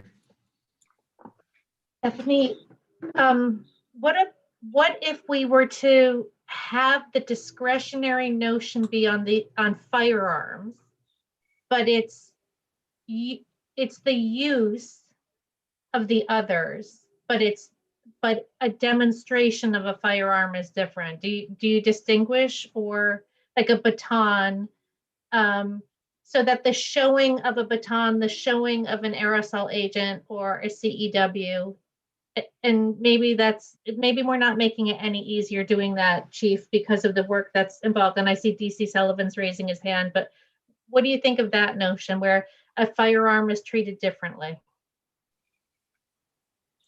Floor is yours, DC Sullivan. I agree, and I would add that really the discretionary piece primarily comes into play with firearms. So pretty much all of the other tools listed, there is a measure of discretion involved as far as the officer displaying that tool or actually discharging it. Whereas for firearms, it's more of that unknown, right? It's the search warrant entry. It's an open door in a building and you have to clear the building, that sort of entry. So it's a procedure that is put in place. It's the way officers are trained at the police academy and then are trained here at the Burlington Police Department. And same with high-risk motor vehicle stops. So which generally occur when you have actionable intelligence that the subject may be armed with a weapon. Or just the circumstances leading up to that motor vehicle stop have demonstrated that the subject is very dangerous. So I would say that the discretionary versus non-discretionary primarily applies only to firearms.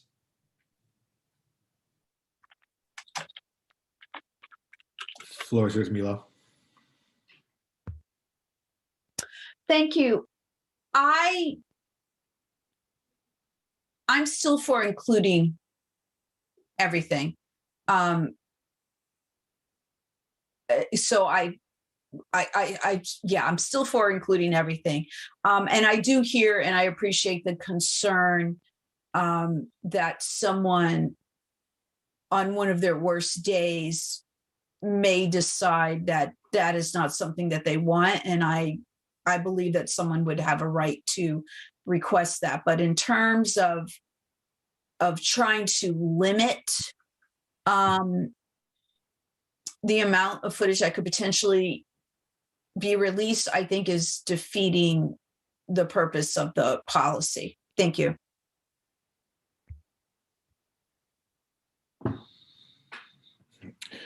Stephanie? I'm just wondering if we can find a way to reach agreement here. I hear Milo's concerns, and I don't want to treat them lightly. I'm wondering if we could insert discretionary here with regards to firearms, and we can revisit this policy as we get more information and discuss this further. And yet I do think it's important that we make some progress. This has been several months in the making. So I want to just float that as an idea to see if that's something that people would be interested in. I would support that. Shireen, followed by Randall. I just wanted clarification. So for the term, the use of aerosol agents, CEW, police batons, LLIM, those are the actual use versus the showing. Because I think we need to clarify too, if that, 1B, if that's what you mean, Stephanie. Yeah. Yeah, okay. That's what I'm in favor of. Randall, I saw your hand up before. Did you have something to say? You wanted to say something? I think it was what Commissioner Hart said. So the proposal then would be to modify 1B so that it's the discharge of aerosol agents, CEWs, LLIMs. It is the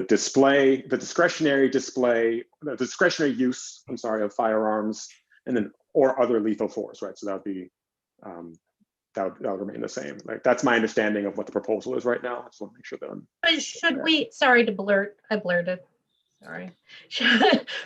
Should we clarify so that we don't have, so if we're not on the commission, people know that it isn't the use of fire, it's the display or discharge. Should we be clearer about firearms, Randall? Because you had just used the term use, but I'm afraid we'll go back into what does that mean?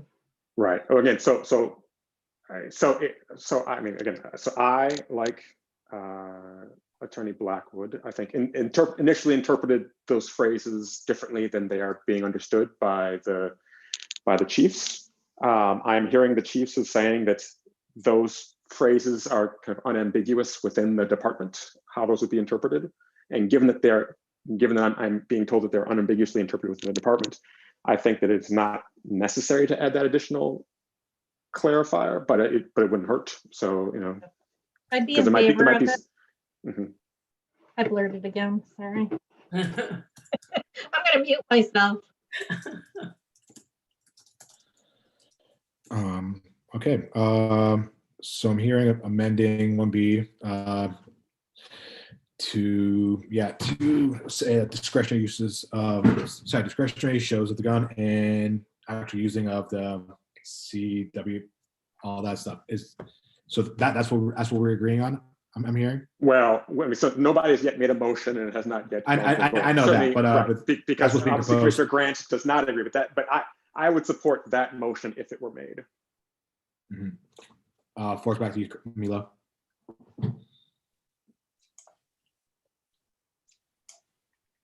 I just feel any use of a gun needs to be available. Thank you.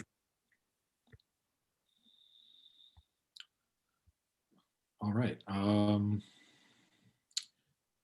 So I guess moving forward, does anyone want to propose this as a motion? And I'm sorry, forgive me. I use, display, discretionary, not discretionary. The use of a gun, I feel that needs to be available. Thanks.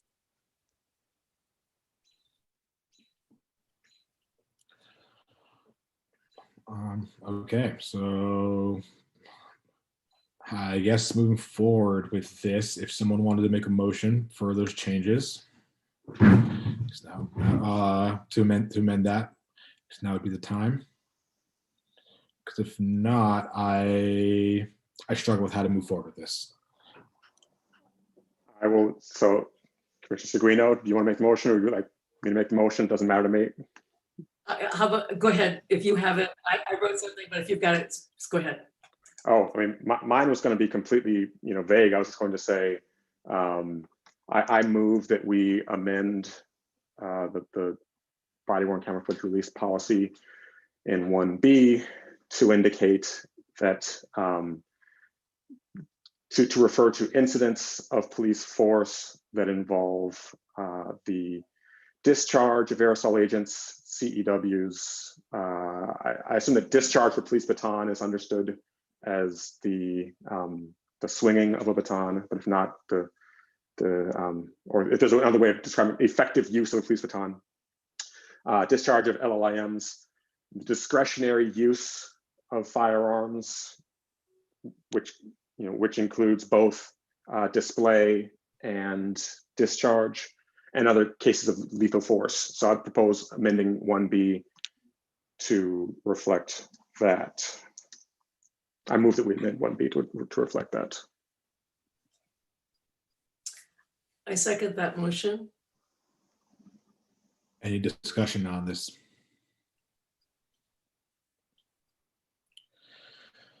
All right. Sorry. Showing your hands raised and you're muted. Yeah, I just wanted to hear from the chiefs if administratively, given where we are right now, is this a have we addressed some, not that we're doing it for that reason, but have we made this so administratively this is more doable in terms of being able to ferret out these cases? I think so. I think Deputy Chief Sullivan would agree. I mean, if limiting language will help us stay on top of these in ways that get important incidents out to the public, but also are more achievable. I still, until we get a dedicated person to this task, I still cannot guarantee by any means that we will be able to be fully compliant with this. And that I want that to be clear, because I will not be uncompliant out of pique or out of a desire not to be. I simply, we don't have that ability at the moment. But will this make us capable of being more compliant? I believe so. Mila, I believe you have the floor, followed by Randall.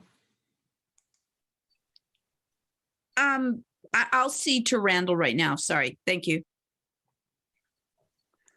I was going to say, I mean, I will also, for whatever policy is passed or adopted, I will also propose that that the policy be revisited at some certain date in the future, 6 months, whatever it is, so that people can look at how it was, you know, about whether it needs to be modified in any way. So I would recommend that be set after, at some point, so that make sure that get back on the commission's agenda at some point in the future. So I think that's a great idea, and that would be October of this year. So I think it would make sense then to revisit how this has been working at that time. Yeah, we could build that into the policy at the end, just that it will be reviewed in October 2021. All right, so I guess moving forward, I guess voting on this motion, and then I am happy to propose a motion inserting that we review this policy at our meeting 6 months from now. So we had the motion proposed, it was seconded. Any further comment on the motion on the floor? Sorry, I'm not seeing any hands raised, so we'll take sorry, Mila? I'm sorry, is the motion including the revisiting in October? I was gonna make that as a separate motion just afterwards, just for clarity's sake. I'm happy to make it as a friendly amendment. I mean, it seems friendly enough. Did I make I made the motion, so I can't make it. Can I make a friendly amendment of my own motion? I don't know. Sure you can. Right. I amend it to include language which stipulates that it will be revisited, excuse me, in 6 months. I would second that. That would make me feel much better. Could we just make that specific to October of 2021 so that this doesn't get lost in the fray? Agreed. So modified. All right. Sorry, for procedural sake, do we have to vote twice now on the amendment to the amendment? Yeah. Okay, thank you. All in favor of the amendment to the amendment, raise your hand or say aye, right? No? Aye. Sorry. Aye? Aye. That passes unanimously. All in favor of the original motion on the table, raise your hand to say aye. I'm sorry, which motion now is this? The one that was initially made, that was with reference to discretionary uses of force. That. Mine, gotcha. Yours, yes, yours. All in favor, raise your hand or say aye. Aye. Aye. Aye. That passes unanimously. Awesome. With that, Eileen, would you like one of us to send you those revisions, or do you need to write that? Do you need to write this down? Yeah. I'm not muted, so can you hear me now? Eileen, you're muted. Sorry, I was having trouble unmuting. I think I got the changes, but I'll double check with Shannon as well to make sure. Awesome, thank you. All right then. Moving on to agenda item 5.03, which is to kind of update on NACOLE, on NACOLE. So with that, I guess I'll give the floor to Milo or Stephanie and just update where we're at. Mila, do you want to go first? Sure. First I want to thank Stephanie for stepping in as I kind of took a little bit of R&R. I had sent everyone the original statement of work that we had previously received. It was pretty broad, and the general consensus was that it was broad enough to include the topics that we were interested in, and that also we would be including in the contract language that would allow some flexibility in case we wanted to address a specific topic that might not be part of the original plan. And Stephanie has been working with Eileen with regards to that. And I want to thank Eileen for the time that she has spent getting this information together, getting it in front of the council, and now working on the contract so that we can just get the ball rolling to actually start the training. Thank you. Anything else you would like to add, Stephanie? Yes, so the city council passed the motion with regard to funding the training and the 10 additional hours of consultation. Attorney Blackwood has prepared the contract, and I think we're just about to get it signed, so we're ready to go. She attached the scope of work that you all have seen, and it includes language that that scope of work can be changed if we see the need to do so. So we're basically set to roll, and the one remaining thing is scheduling the trainings. Commissioner Hart, Shireen had indicated that she was concerned that new members of the commission, with a couple of commissioners cycling off, would not be at the training if we started it too soon. And I want to propose an alternative position on this to accommodate that. And that is that as of May 14th, applications for the police commission are due. And because this is open, not only to the commission, but to the public, that any applicants can also attend the trainings, and that we therefore work to schedule the trainings for sometime after May 14th. I think maybe at the end of May, for example. I think then the question becomes what the schedule is for us. I'll just say a couple of things about that. I think going into the summer is a hard time to do it. And I think that we see cases frequently enough that of complaints and disciplinary issues and so forth, that it's really incumbent upon us to get up to speed on what we need to know to do our work, and that we should not delay in doing the trainings. But if we did wait until after May 14th, where new applicants to the commission could attend, I think it would accommodate that concern as well. So the next step basically is to schedule the trainings.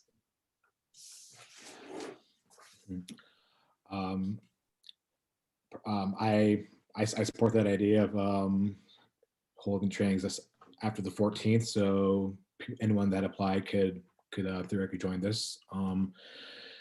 Yeah, so I guess in regards to that, I'm happy to take should we vote on that now before we sign the contract? I guess, do we need to sign a contract first before we accept the timing for the trainings? No? No, we can, just sign the contract, and then we could just work this out maybe with a doodle poll. I think it might be helpful to hear from people. I think I don't think it makes sense for us to just hold these during commission meetings once a month. I think it would be helpful to hear from people what their schedule, what it would look like for them. One possibility is they're 2-hour trainings each. One possibility is that we do 4 weeks of 2-hour trainings beginning, let's say, the end of May, for example. That's one possibility. We could do one every 2 weeks. I will just add this, that the Public Safety Committee contacted me and asked if they would be able to participate. So they have an interest in this as well as I think probably some city councilors. So it will be a group of people, and quite frankly, NACOLE is really happy to have the public be at these trainings, because it's really about the community being trained about what the possibilities of civilian oversight are.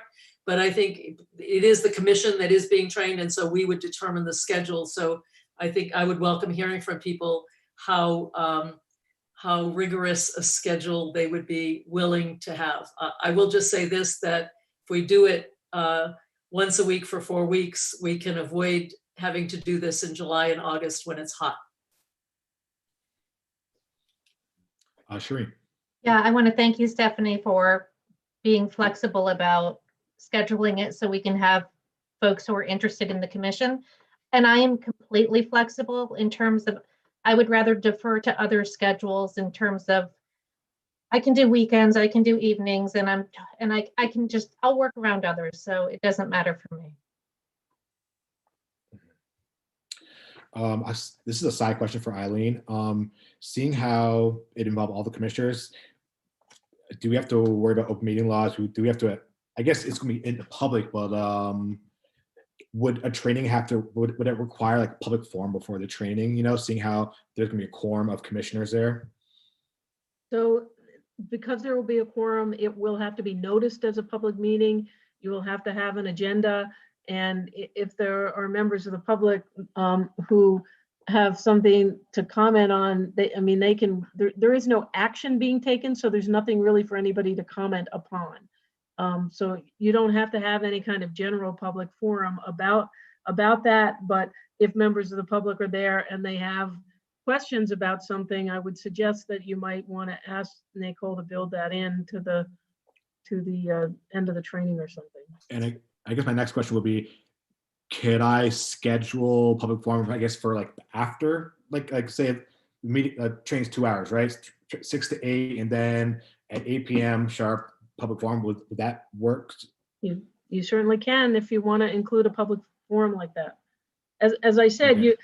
People have to have an opportunity to comment on, any business that comes before you at a meeting. So generally, if the training provides a section where members of the public could ask some questions, that would satisfy it, but you could do it the way you're suggesting as well. Okay, thank you. Mila, I see your hand raised. Floor is yours. Thank you. I just wanted to say that I agree with doing the trainings sooner rather than later. And I also wanted to let everybody know we can have these trainings recorded, which is great. So if we schedule them for 4 consecutive weeks and there's maybe 1 week that someone can't attend, there will be a recording that people would be able to look at. So if we have potential new commission members who aren't able to attend the live sessions, they will have these resources to look at a later date that is more convenient for them. So I just want to make sure everyone was clear on the fact that that will be something that will be available. And I guess in terms of the recording, I like the idea of having a public forum afterwards to get feedback on the trainings from the public and any additional questions that couldn't be covered during the training. Thank you. Shannon, I see your hand raised. Just was going to say, tomorrow I will go ahead and do the membership, or I understand that there's a membership that needs to be purchased as well. So I can take care of that tomorrow. And I'll do that, sign everybody up. I do think that Attorney Blackwood said that we need to appoint one person, was that for that? And so I would ask that the commission do that so then I can register tomorrow. Sounds good. I was getting to that momentarily. Thank you. And yeah, so put the email here, sorry.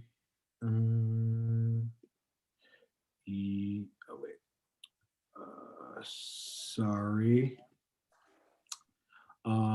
Okay, so yeah, so basically, we need to designate one person to exercise membership rights of the commission within NACOLE. I guess they have like a board and they vote on things, and every municipality or every group that's a part of NACOLE has one member of that group that sits on the board. And I was going to nominate Stephanie to be that the designee for that, seeing as she reached out first to them to get him up here, and so I think she'd be a good fit for sitting at that table with them. Anyone else would want to put their hat in that ring? Please speak now. But if not, I would entertain I motion that Stephanie be that person. I would second that. Does that need a motion? I guess it wasn't technically the best motion. I motioned that Stephanie is our designee to be clear, my suggestion was that does not seem like the sort of thing that needs a motion, but if you want to do it. Oh, sorry. I mean, let's make it official, right? Yeah, it does? I think it does. All right, need a it does. motion. Yep. Awesome. Question and answer. So yes, I nominate Stephanie to be the designee to the NACOLE, to NACOLE. I believe that was seconded by Milo. All in favor? Sorry, any discussion? Not seeing any. All in favor, raise your hand to say aye. Aye. Aye. That passes unanimously. So I guess back to training schedule. I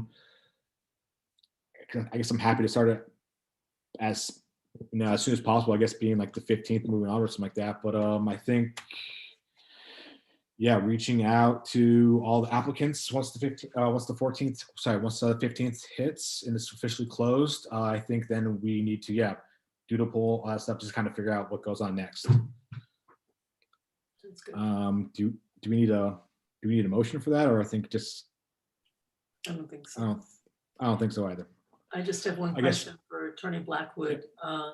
So is it up to me to forward the contract that you sent to me to NACOLE, or is that ready to go? I think it, yeah, I think it's ready to go. Okay, it'll done. Great.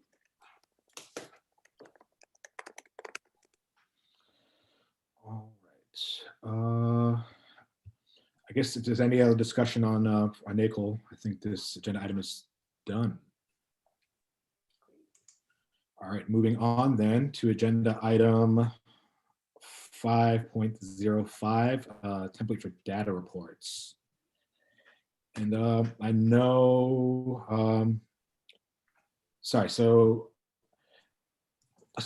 see if everything is fun, because I know Nancy wasn't prepared, I think, to have the report for this month, but was going to have it done for next month, but there was still some questions over pedestrian data moving forward. So I guess this one is for the chiefs. And I guess someone can phrase it better than I. I'd recommend them taking over. Yeah. So the question was how far you've gotten in beginning the collection of pedestrian data that was in our motion for data requests.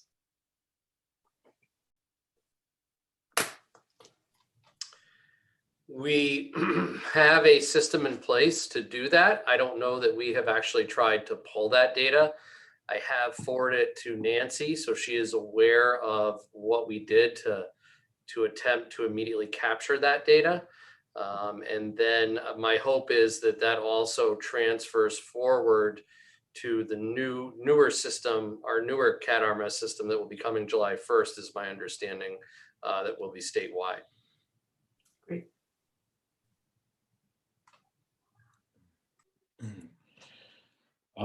Just to clarify, so that's not likely to be in her May report to us, because I think her May report is for 2020 data. Is that correct?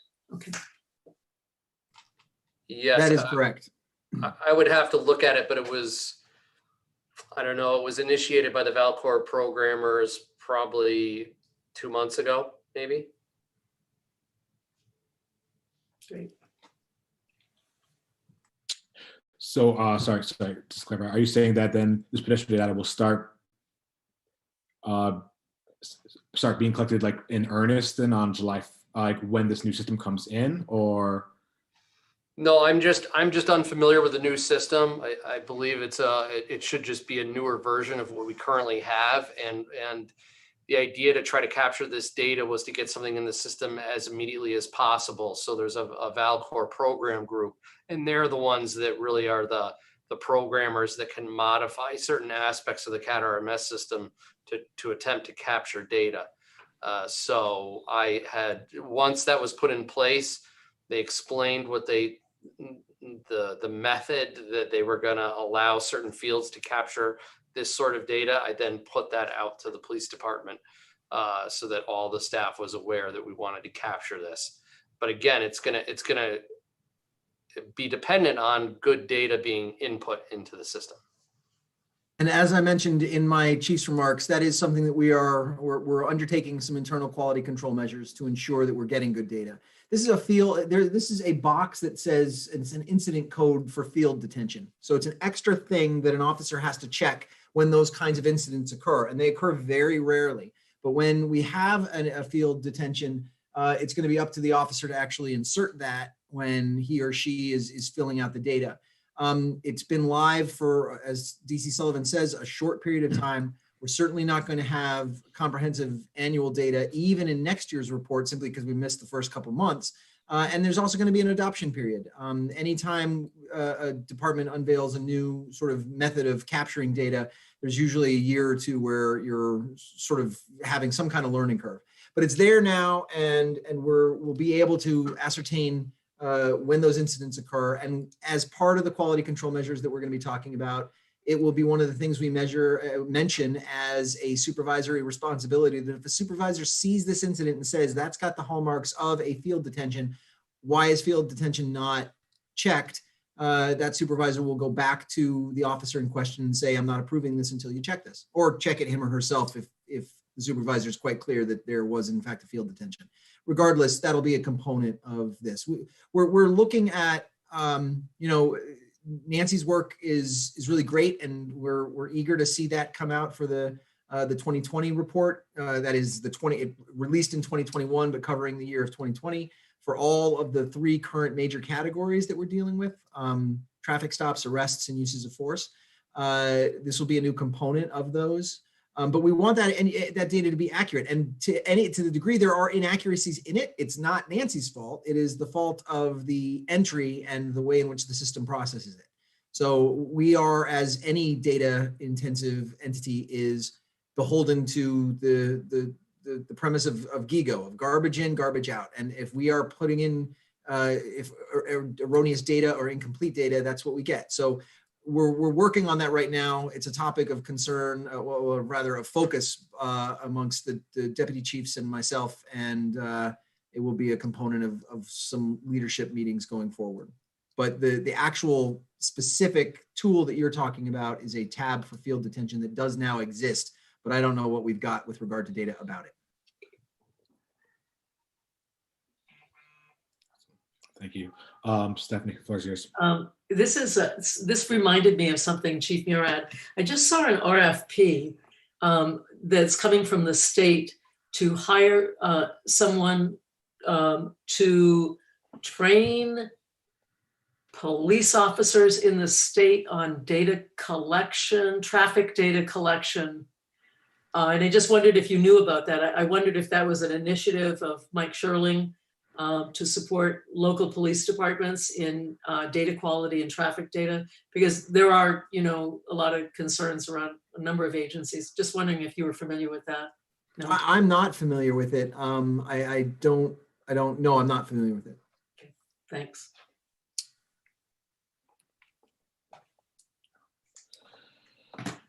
Do we have any further questions or comments with regards to this agenda item?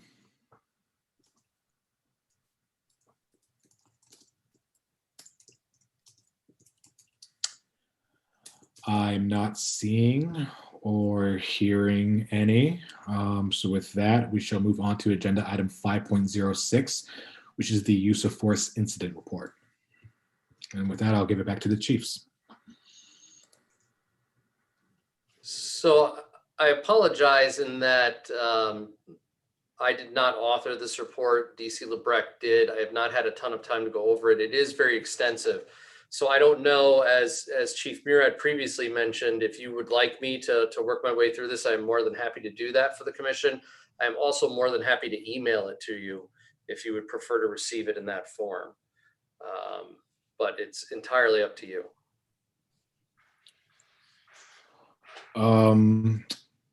We're here, so I'm happy to hear it now. Sharina, I saw your hand raised briefly. I was just going to ask if it's something, and maybe is Attorney Blackwood off the call? Oh, okay. I was going to ask her if we posted it to board docs tomorrow, would that suffice for an open meeting in terms of sharing it with the public? But because that I'm would more be than happy to go through it.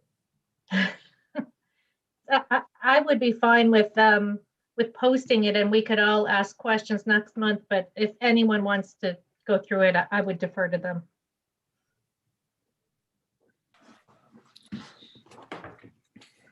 I said I'm happy to hear it now, unless there's significant objections to it. Okay. So this report runs from the time period of March 1st through March 31st. Over that time period, BPD had 1,584 incidents.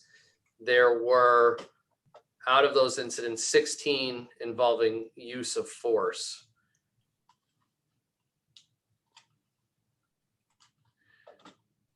The total uses of force out of those 16 incidents were 29. The percent of use of force incidents in relation to the total incidents was 1% of the incidents involved force. And the breakdown as far as gender is white female 2, Asian female 1, Asian male 1, black male 5. And there is not a category for white male, but given those numbers, white male must be 7. And just bear with me as I readjust my screen here. So the first incident was a caller complaint. Officers dispatched to a 911 call of shots fired and a lot of blood in a residence. Upon arrival, officers observed a female who was shot through her upper thigh. Officers took life-saving measures. Officers were able to determine the arrestee shot the victim through the door of the residence, striking the victim. The arrestee fled the scene. Officers began to canvass the area and they located the suspect operating a motor vehicle. The suspect fled, crashed the vehicle, and officers conducted a high-risk motor vehicle stop on the crashed vehicle due to the fact that a firearm was involved in the initial incident. This type of stop where a weapon is suspected to be known involves officers pointing their weapons at a vehicle. Again, this would be considered non-discretionary. The arrestee exited the vehicle with a firearm in his hand, but officers lost sight of the firearm. The arrestee refused to comply with officers' orders once out of the vehicle and began to move away from officers as if he were ready to flee. This posed a risk to public safety due to the fact that the subject had just discharged the firearm, striking an individual, and the officers ended up deploying a CEW. The first time the CEW was deployed, the probes did not have the desired effect, and the subject was wearing heavy clothing at the time, and the officer deployed the CEW a second time, and this temporarily incapacitated the suspect, and the suspect was taken into custody. A loaded handgun was located on the suspect. The suspect is a black male, age 31. 5 officers were involved in this. The first officer pointed their firearm. Second officer displayed their firearm. Third officer gave verbal commands, displayed the CEW, and deployed the CEW twice. The fourth officer pointed their firearm and gave verbal directions, and the fifth officer also pointed their firearm. There was no injury to the arrestee and no injury to any officers. The next incident is categorized as gunfire mental health. Officers were dispatched to a disturbance occurring at a residence nearby. While on the phone, a female could be heard yelling that someone just shot a gun. Responding officers were able to call into the residence and make contact with the subject who was in a mental health crisis. The male came to the door of the residence and without provocation began to walk downstairs towards the officers. Due to the call with a firearm being involved, officers pointed their firearms at the male. Again, this would be considered non-discretionary. Once it was discerned the male did not have a firearm in his hands, officers holstered their weapons and took the male into protective custody and transported the male to UVM Medical Center for screening. This was a white male, age 61. There were 2 officers involved, both pointing their firearms. Neither the arrestee nor, and I don't know that arrestee is really the proper term here, although I don't have that level of clarity. But the subject was not injured and the officer was not injured. The next is categorized as an arrest, felony, aggravated domestic assault in the 2nd degree. Officers were dispatched to a call where the caller stated she had been assaulted and choked by the arrestee and that the arrestee currently had a knife. Dispatch could hear the arrestee verbally threatening the caller in the background. Upon arrival, due to the knife being allegedly held by the arrestee, the officer drew their firearm as they made contact with the arrestee. The officer was able to learn the arrestee no longer had the knife and holstered their firearm. The officer proceeded to take the arrestee into custody without further incident. This subject was a black male, age 33. One officer gave verbal directions, pointed their firearm, and handcuffed the subject. Neither the officer nor the arrestee were injured. The next incident is an agency assist to the Winooski Police Department where they had a barricaded subject armed with a knife. Winooski Police Department called for assistance in containing and negotiating with an armed barricaded subject. Burlington Police Department supplied negotiators, and after approximately 1 hour, were able to talk the subject into coming out. Due to the subject displaying several knives during the incident, officers pointed their firearm at the subject when he came out of the residence. Once it was discerned the subject was unarmed, officers holstered their firearm and were able to take the subject into custody without further incident. And this was Winooski Police Department's incident. This subject was a white male, age 38. One officer pointed their firearm. Neither the officer nor the arrestee was injured. The next incident is a protective custody mental health incident. Officers were called to a subject who was running on the street, banging on doors, asking people to call 911 about an emergency in the area. The male was located in a dumpster and stated to the effect that he had been stabbed with needles or had needles on him. An officer drew his CEW, concerned for the welfare due to the possibility of the male having needles on him. Officer did not point the CEW, but held it at the officer's side. Once the officer observed the male was not armed, the officer holstered their CEW and took the male into custody, and the subject was transported to the hospital by ambulance. This was a white male. One officer displayed or held the CEW in their hand, and neither the officer nor the subject were injured in this incident. The next incident is categorized as mental health, and this subject was taken into custody for emergency evaluation. Officers were called to a female subject that was throwing items from her residence and destroying her own property. BPD then assisted first call in taking the female subject into custody for an emergency evaluation warrant. Officer had to assist in carrying the subject to the bottom of the stairs and placing her hands behind her back to take her into custody. This was a white female, age 37. One officer used empty hand control techniques. Neither the officer nor the subject was injured. The next incident is a mental health suicidal juvenile female. BPD was called to a residence by a mother who stated her daughter was suicidal and armed with a knife. Officers located the female in a back room holding a knife. Officer was able to de-escalate the female and remove the knife from her hands. While doing this, the officer squeezed the female's hands together around the knife to make sure she could not brandish it and remove the knife from her hands. This was an Asian female, age 13. Officer used empty hand controls. Neither the officer nor the subject was injured in this incident. The next incident is an arrest operating without owner's consent and petty larceny for a motor vehicle. Caller stated an arrestee had stolen packages from a U.S. Postal Service truck. While officers were on scene, the arrestee stole a motor vehicle in an attempt to flee the scene, but operated the vehicle only a short distance. The arrestee then fled on foot. A perimeter was set up a short time later, and the subject was spotted by officers running with an unidentified object in their hand. The officer chased this male subject into the rear of a building where the arrestee started running up a set of stairs, but stopped abruptly. The officer pursuing them was close behind them, and the momentum carried them into the arrestee, where they used a body fold technique to take the subject to the ground and rolled them onto their stomach and used a shoulder lock and ground handcuffing technique to take the subject into custody. This was a white male, age 22. Again, the officer used verbal commands, empty hand controls, and ground handcuffing technique, as well as a body fold technique. And the officer was uninjured, and the subject advised of shoulder and wrist pain. The subject was screened by Burlington Fire Department, but not transported to the ER. The next incident is a domestic disturbance. Caller stated her ex-boyfriend had used a copied key to gain entrance into her apartment and was using a knife to enter the bedroom, where she had attempted to secure herself away from him. Upon arrival, officers met with the caller outside the residence. Caller was unsure if the male was still in the residence and whether or not he was armed with a knife. Officer attempted to call the male out from the doorway of the apartment numerous times and received no response.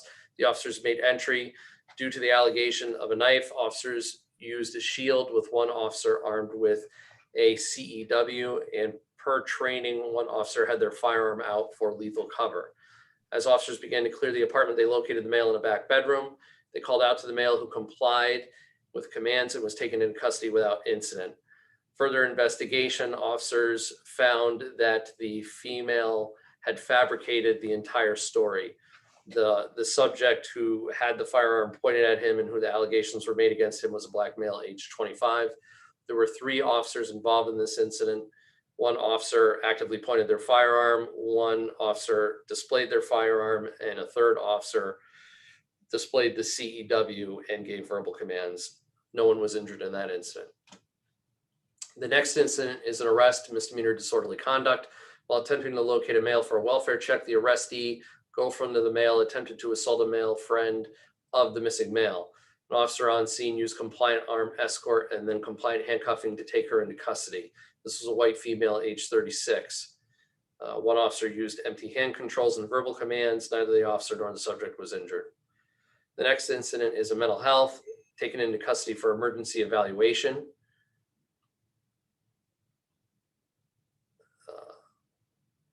The subject had been acting aggressively towards neighbors, but had not risen to the level of criminal action. Subject was experiencing mental health episode. An EE warrant was obtained by medical professionals and called officers to assist in serving it on the subject. Officers attempted to negotiate with the subject, but he refused to exit the residence. 2 officers were later able to make contact with the subject in a hallway of the building. The subject attempted to flee back into his apartment, but was stopped by officers. Officers were able to place one handcuff on the subject before he began to struggle with officers. 2 more officers were required to hold the male to safely place him in handcuffs. The subject refused to walk and had to be transported to the ER on a stretcher by BFD. This was a white male, age 40. There were 4 officers involved in this. One officer used empty hand controls and handcuffing. Another officer used force holding the subject's feet against the wall. Another officer used empty hand controls, held the subject against the wall, as did the 4th officer. 2 officers received minor injuries, a bruise and an injury to an elbow and a forearm, and the subject received a minor laceration to his wrist. The next incident is an assist to the U.S. Marshal Service on an arrest warrant. The BPD, it was a BPD case, a suspect in an aggravated domestic assault with a firearm. U.S. Marshal Service was following a wanted subject in a motor vehicle. Arrestee had used a firearm in commission of the domestic assault. The subject was also known to law enforcement to have a history of firearm offenses and violent offenses. Based on this, the officers conducted a high-risk motor vehicle stop. Arrestee was non-compliant after exiting the vehicle, but a short time later responded to commands and was taken into custody without further incident. Again, because this was a high-risk motor vehicle stop, officers pointed their firearms at the vehicle and the subject. The subject was a black male, age 35. There were 3 officers involved. One officer actively pointed their firearm while giving verbal commands. Another officer also displayed their firearm, and a 3rd officer also pointed their firearm. No one was injured in this incident. The next incident is a felony arrest, aggravated assault, and aggravated disorderly conduct involving a retail theft. Convenience store reported 2 African men came in and took a bunch of items, threatened to shoot up the place and left. Officer located the arrestee and another male with items from the store and approached them. The arrestee fled on foot with officers pursuing him. Officers yelled repeatedly for the arrestee to stop. The arrestee tripped over his own pants and fell. The officers caught up with the male who was attempting to get up. The officers wrapped up the male and used his body weight to bring him back down to the ground. An officer was able to compliantly handcuff the arrestee on the ground without further incident. The subject was a black male, aged 21. There was one officer involved in this. Verbal direction given, empty hand controls, and handcuffing techniques. The officer received multiple abrasions to their hand and wrist, and the arrestee injured their elbow. The next incident is a mental health suicidal male with a firearm. Caller stated she had just broken up with her boyfriend and that he was now in the bathroom with a loaded firearm threatening to commit suicide. During the standoff and negotiations, the subject was seen with a firearm. Negotiations were successful and the subject agreed to come out of the residence. Officer provided lethal cover as officers took the male into protective custody and searched him to ensure he was not carrying a firearm. This subject was a white male, aged 28. One officer pointed their firearm at the subject. Neither the officer nor the subject was injured. The final incident is a misdemeanor arrest, unlawful trespass. Caller stated they could see two individuals in a house they knew to be vacant with flashlights inside. Responding officers located two subjects inside the house. The arrestee fled out the front door where the officer gave orders for the arrestee to stop, but the arrestee attempted to flee. The officer wrapped his arms around the arrestee and brought him safely to the ground where they were able to compliantly handcuff them, and after some initial resistance. The second officer drew their firearm when the suspect suddenly opened the door and fled from the residence, then holstered his firearm and helped secure the arrestee. The subject was a white male, age 38. There were two officers involved. One officer gave verbal commands and used empty hand control techniques. The second officer displayed their firearm and used empty hand control techniques. No one was injured in this incident. And that concludes the use of force for the month of March. Thank you for that. Any questions or comments? Stephanie. Two things. My first question regards the case where a false claim was made by a woman. Are there consequences for that? Yes, she would be charged with false reports. Mm-hmm. And I don't know that specifically, but I recall this incident occurring and having that conversation. I would have to look at the exact incident to make sure that that was followed up on.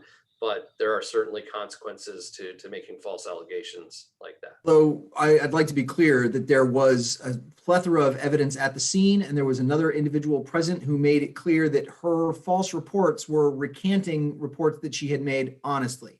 And if you read into the incident, there is an indication that the false report came because officers responded as requested and then swept to the location.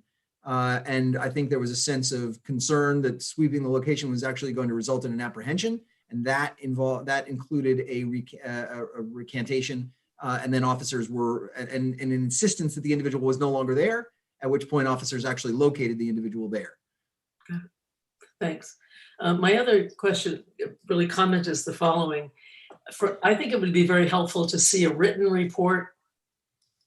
It's very hard to follow this. And I think we offered a template for kind of summarizing some of the demographic information, but also I think a written report would really be welcome. It might allow us to read it in advance and ask questions, given that we have something written in front of us. Would that be possible? Yes, I think that we can explore doing that and producing that. I mean, for us, the issue here is the context. It's not the data or right. the way in which it shakes out. It's the context of these incidents, right. And the fact that each of them exists within its own universe as an incident with regard to a set of circumstances, set of justifications and parameters, and whether or not those are appropriate. That's absolutely a component of why we assess them. Yeah. I could follow up on that. I appreciate that. And the context is really helpful. So when you do a written report, I mean, it looks like DC Sullivan is reading from a document. Could we just see that? Because I do think the context is helpful and informative. Yeah, I think you actually offered to post it tomorrow, right, Matt? Okay, great. Awesome. That's good. If we could see it Initially, rather than reading it, I think he offered to send it to everyone. Correct. I did, just because, again, this is not something that I created. And so I was just going through it at first blush. I see. So It's I DC realized Lebrecht's a lot of information, and it probably would be more convenient to have a hard copy that you could reference. Great. Thank you. Thanks. Milo, the floor is yours. Thank you.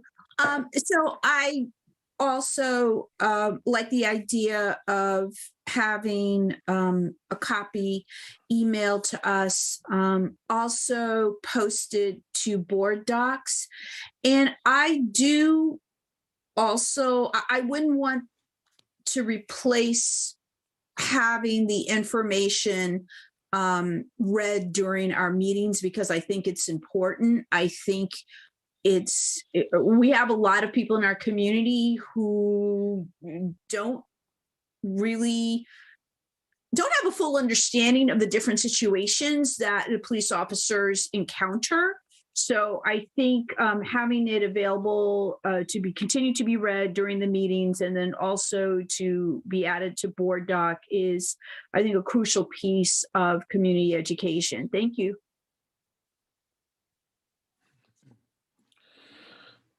Well taken point. Any further questions or comments with regards to the chief's, the use of force report?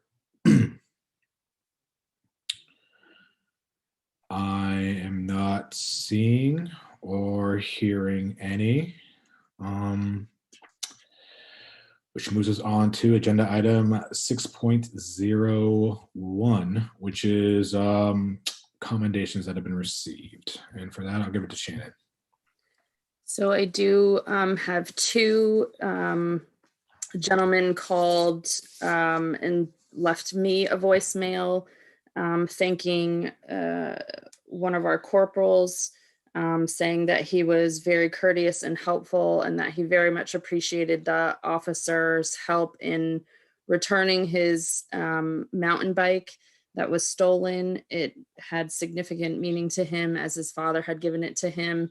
And so he was expressing his thanks in helping the officer return his bicycle.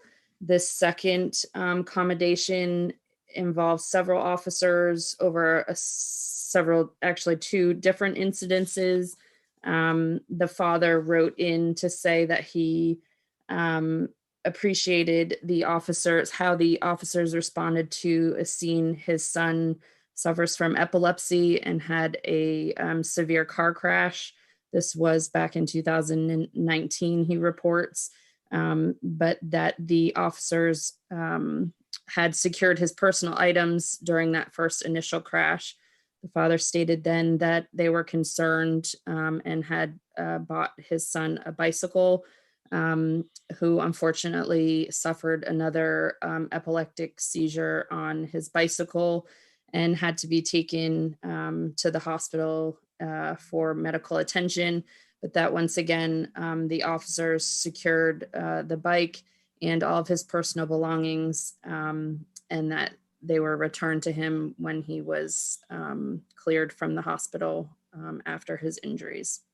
And those are the two that came in last month. Awesome. Thank you for that. Moving on to agenda item 7.01, commissioner updates or comments. Time of the meeting, if any commissioners have anything they want to say, comment on, or yeah.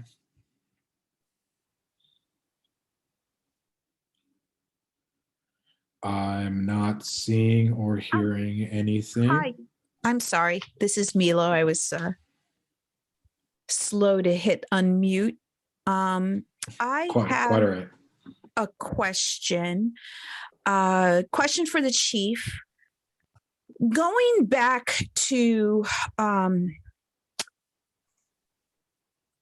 the we've talked about this before, but I've not really felt that we've gotten have not received what has been asked for. So we had that long discussion around the review of data and talked about specific data points that occurred during certain times of day in the downtown area with specific officers and certain use of force incidents that were occurring. And we had asked for a strategic plan to address how these incidents might be able to be avoided.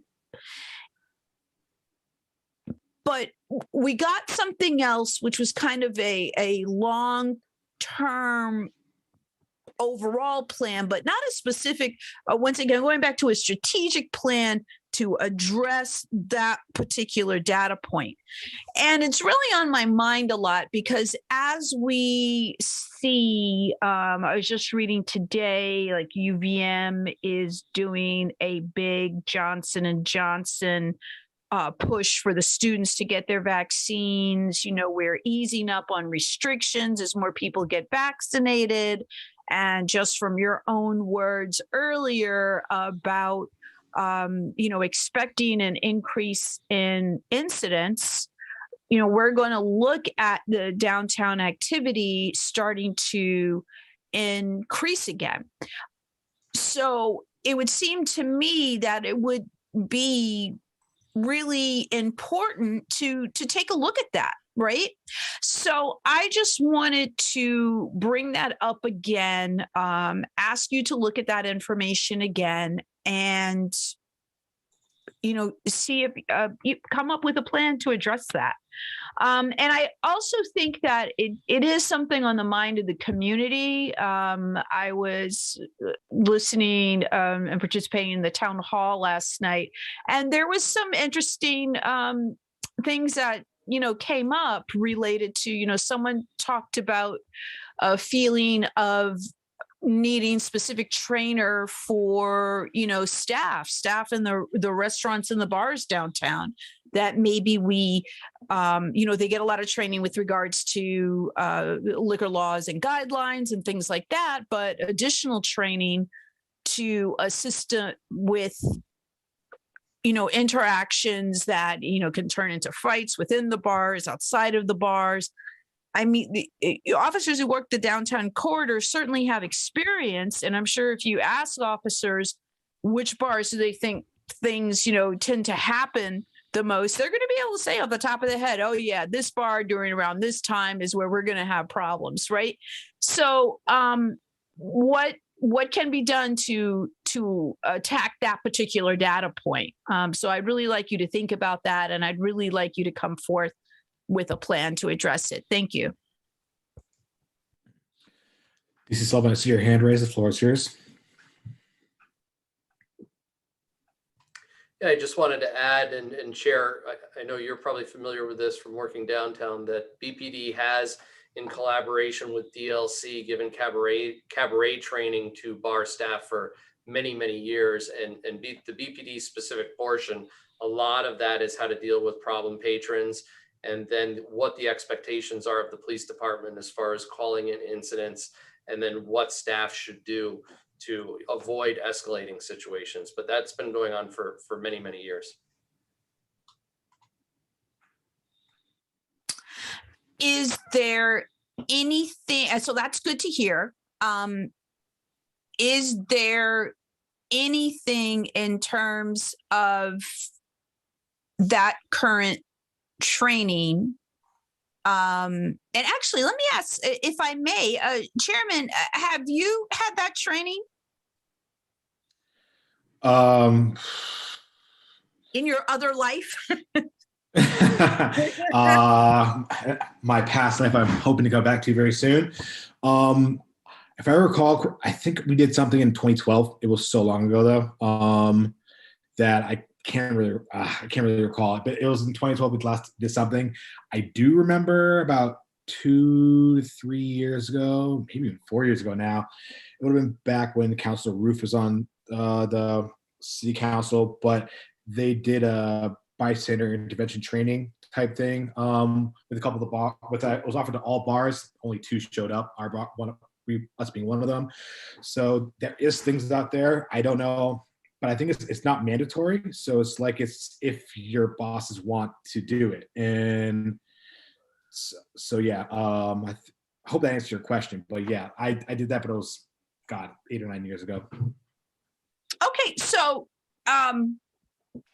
so there would seem then to be room for improvement. So if it's not something that's mandatory, maybe this is something that needs to be discussed between the department, between the city council, between the business owners, to make it mandatory, to make sure it, I don't think it would hurt for people to have refresher courses, maybe update the subject matter.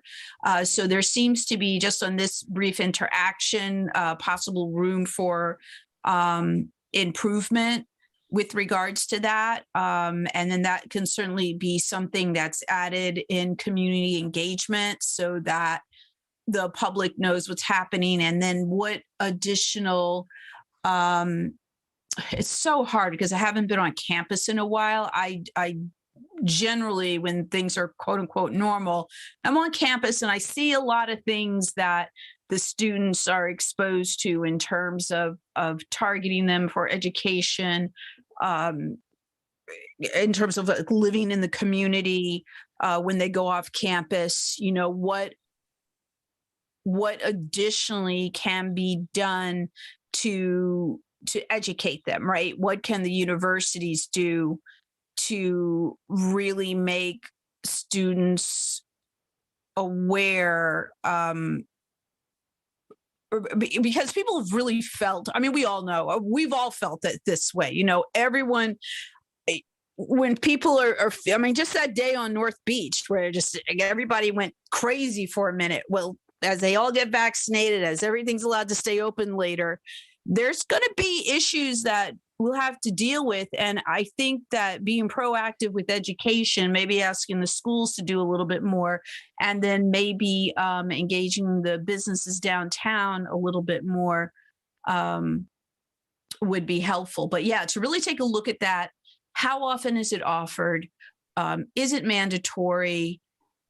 Do the businesses require their staff to go through it at least once or once every 2 years or something like that?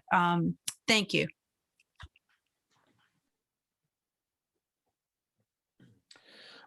Sorry, I saw Landon first. I haven't heard from you in a while, and followed by DC Sullivan. Yeah, just speaking to Milo's idea of having the UVM students obviously have some type of training. I personally don't think that would really help the issue. It's just, there's kind of like, I mean, it happens everywhere, you know, it's a Friday, Saturday night, you know, kids go out, it just kind of happens. And it really is a bad position because Burlington is, everybody comes to Burlington from around the state. So it's not just UVM particularly, obviously that is the biggest one, but this is the place that all the kids go to, no matter where. So, and then I also had a question, why, speaking of the North Beach incident, why wasn't that broken up? So that was an event that we learned of as it was happening towards the end. There was already a tremendously large number of people down there, and they weren't doing anything that was unlawful. It's not unlawful to be in North Beach. It's not unlawful to be out in public. Certainly mask use is contrary to the governor's executive order, but that's not an enforcement issue. It's an engagement and education issue. And while we can assume that there was perhaps underage drinking, for example, going on, that's not something that is that in a venue where drinking is permitted. It is difficult to make engagement on underage drinking. It's different when it's a house party, especially, for example, of high schoolers.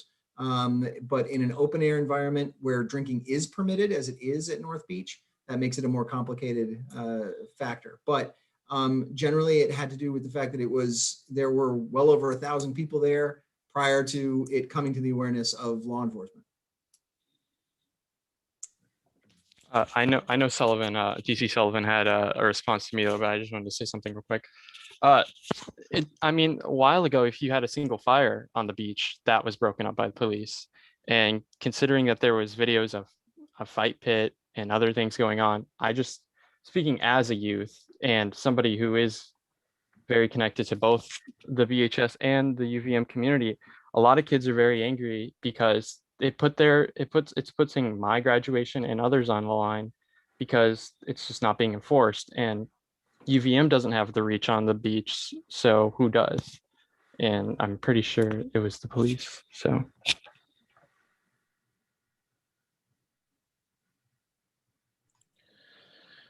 DC Sullivan's hand raised.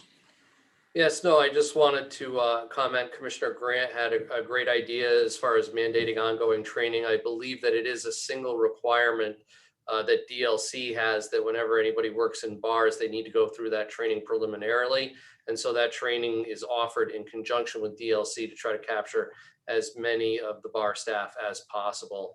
But it could be used to, in association with the cabaret licensing. The city could create a regulatory scheme where the employees have to go through some sort of ongoing training regime as a condition of receiving that cabaret license. So I just wanted to comment that I think it's a very good idea. I guess also wanted to re-clarify. So we're required by DLC to be trained, I think it's like every 2 to 3 years to say update for so we can legally bartend. But the only thing that's involved in that training is just super basic. It's like it's basically dram shop laws and over serving and things like that, what we're criminally liable for by over serving. It doesn't really involve anything about how to de-escalate anything in that regards. It's strictly from a legal standpoint. It was over serving people, what I'm liable for if I overserve that person and those kind of things. Could that be expanded? I think it absolutely should be, but yeah, that's something actually I'll look into.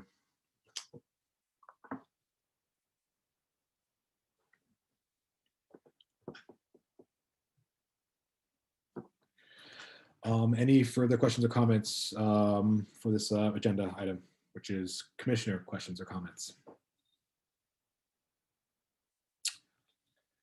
I am not seeing or hearing anything. Which brings us to next meeting agenda items. I'm going to put on there revisiting the Royal Police Commission. There's just a couple things I want to codify that we're already doing right now. So those practices just continue on to the future, no matter the makeup of the chiefs and us moving forward. With that, I think technically I forgot to adopt agenda item 5.02. We only, I think, voted on amending things of that. We actually didn't adopt it. So I guess that will have to go to the next meeting. Because I think we only voted on, just the amendments of that, of the body worn camera policy, and we didn't actually approve it. And I only left now. Okay. Sweet. So we did those amendments, all that stuff. I propose that we adopt. How do I phrase? I propose that we adopt the amendment. Sorry, the policy with the amendments for Eileen to then, I guess, work out with the union to make sure it passes muster. Does that sound good? Sorry. Yeah, you can propose that we, move that we adopt the amended proposal in 5.02, or move that we advance the amended proposal. Sorry, I thought we approved that. It's just the entire policy, I think, has not been adopted to move forward with the amendment. Does that make sense? Right. So that's the amended proposal. Yeah. The proposal with the amendments included. Okay. Sorry, Steph, did you have your hand raised? Sorry. I second the motion. Okay. All in favor of adopting the amended body worn camera release policy. Raise your hand and say aye. Aye. Aye. That passes unanimously. Awesome. So we have the revisiting the role police commission for next meeting. Is anything else on the top of anyone's heads right now? The training review, an update on that. Yep, training review. I guess tentatively, the next meeting will be on the 25th of May. That's the fourth Tuesday. The Nancy Stetson's data reports should be ready by then. Also, data person Nancy Stetson, role of police commission. And I guess nothing else. I guess if anything comes up or anything we need to talk about, please let me know and I'll add that to the agenda. Sorry, Mila. I'm sorry, I've got one more. Thank you. Just what Absolutely. I was discussing, just a strategic plan to address those glaring data points for the downtown area. Thank you. Okay, add that to the agenda as well. Awesome. And with that, I think we have a couple things to talk about in executive session. So I guess for the record, we're gonna exit this portion of the meeting, enter executive session, and once that executive session is done, there will be no actionable items, and so the meeting will be done. It is 9:12. I desperately need to use the bathroom, so I say we reconvene. We have to make a motion. I move that we enter executive session for the purpose of discussing disciplinary actions. I second that motion. Any discussion? Not hearing any. All in favor of that, raise your hand and say aye. Aye. Aye, that passes unanimously. We'll reconvene in 7 minutes. So I'll see y'all 7 minutes. We'll reconvene in 7 minutes. That is 9:20. So we'll see y'all then. Thank you to the public and bye.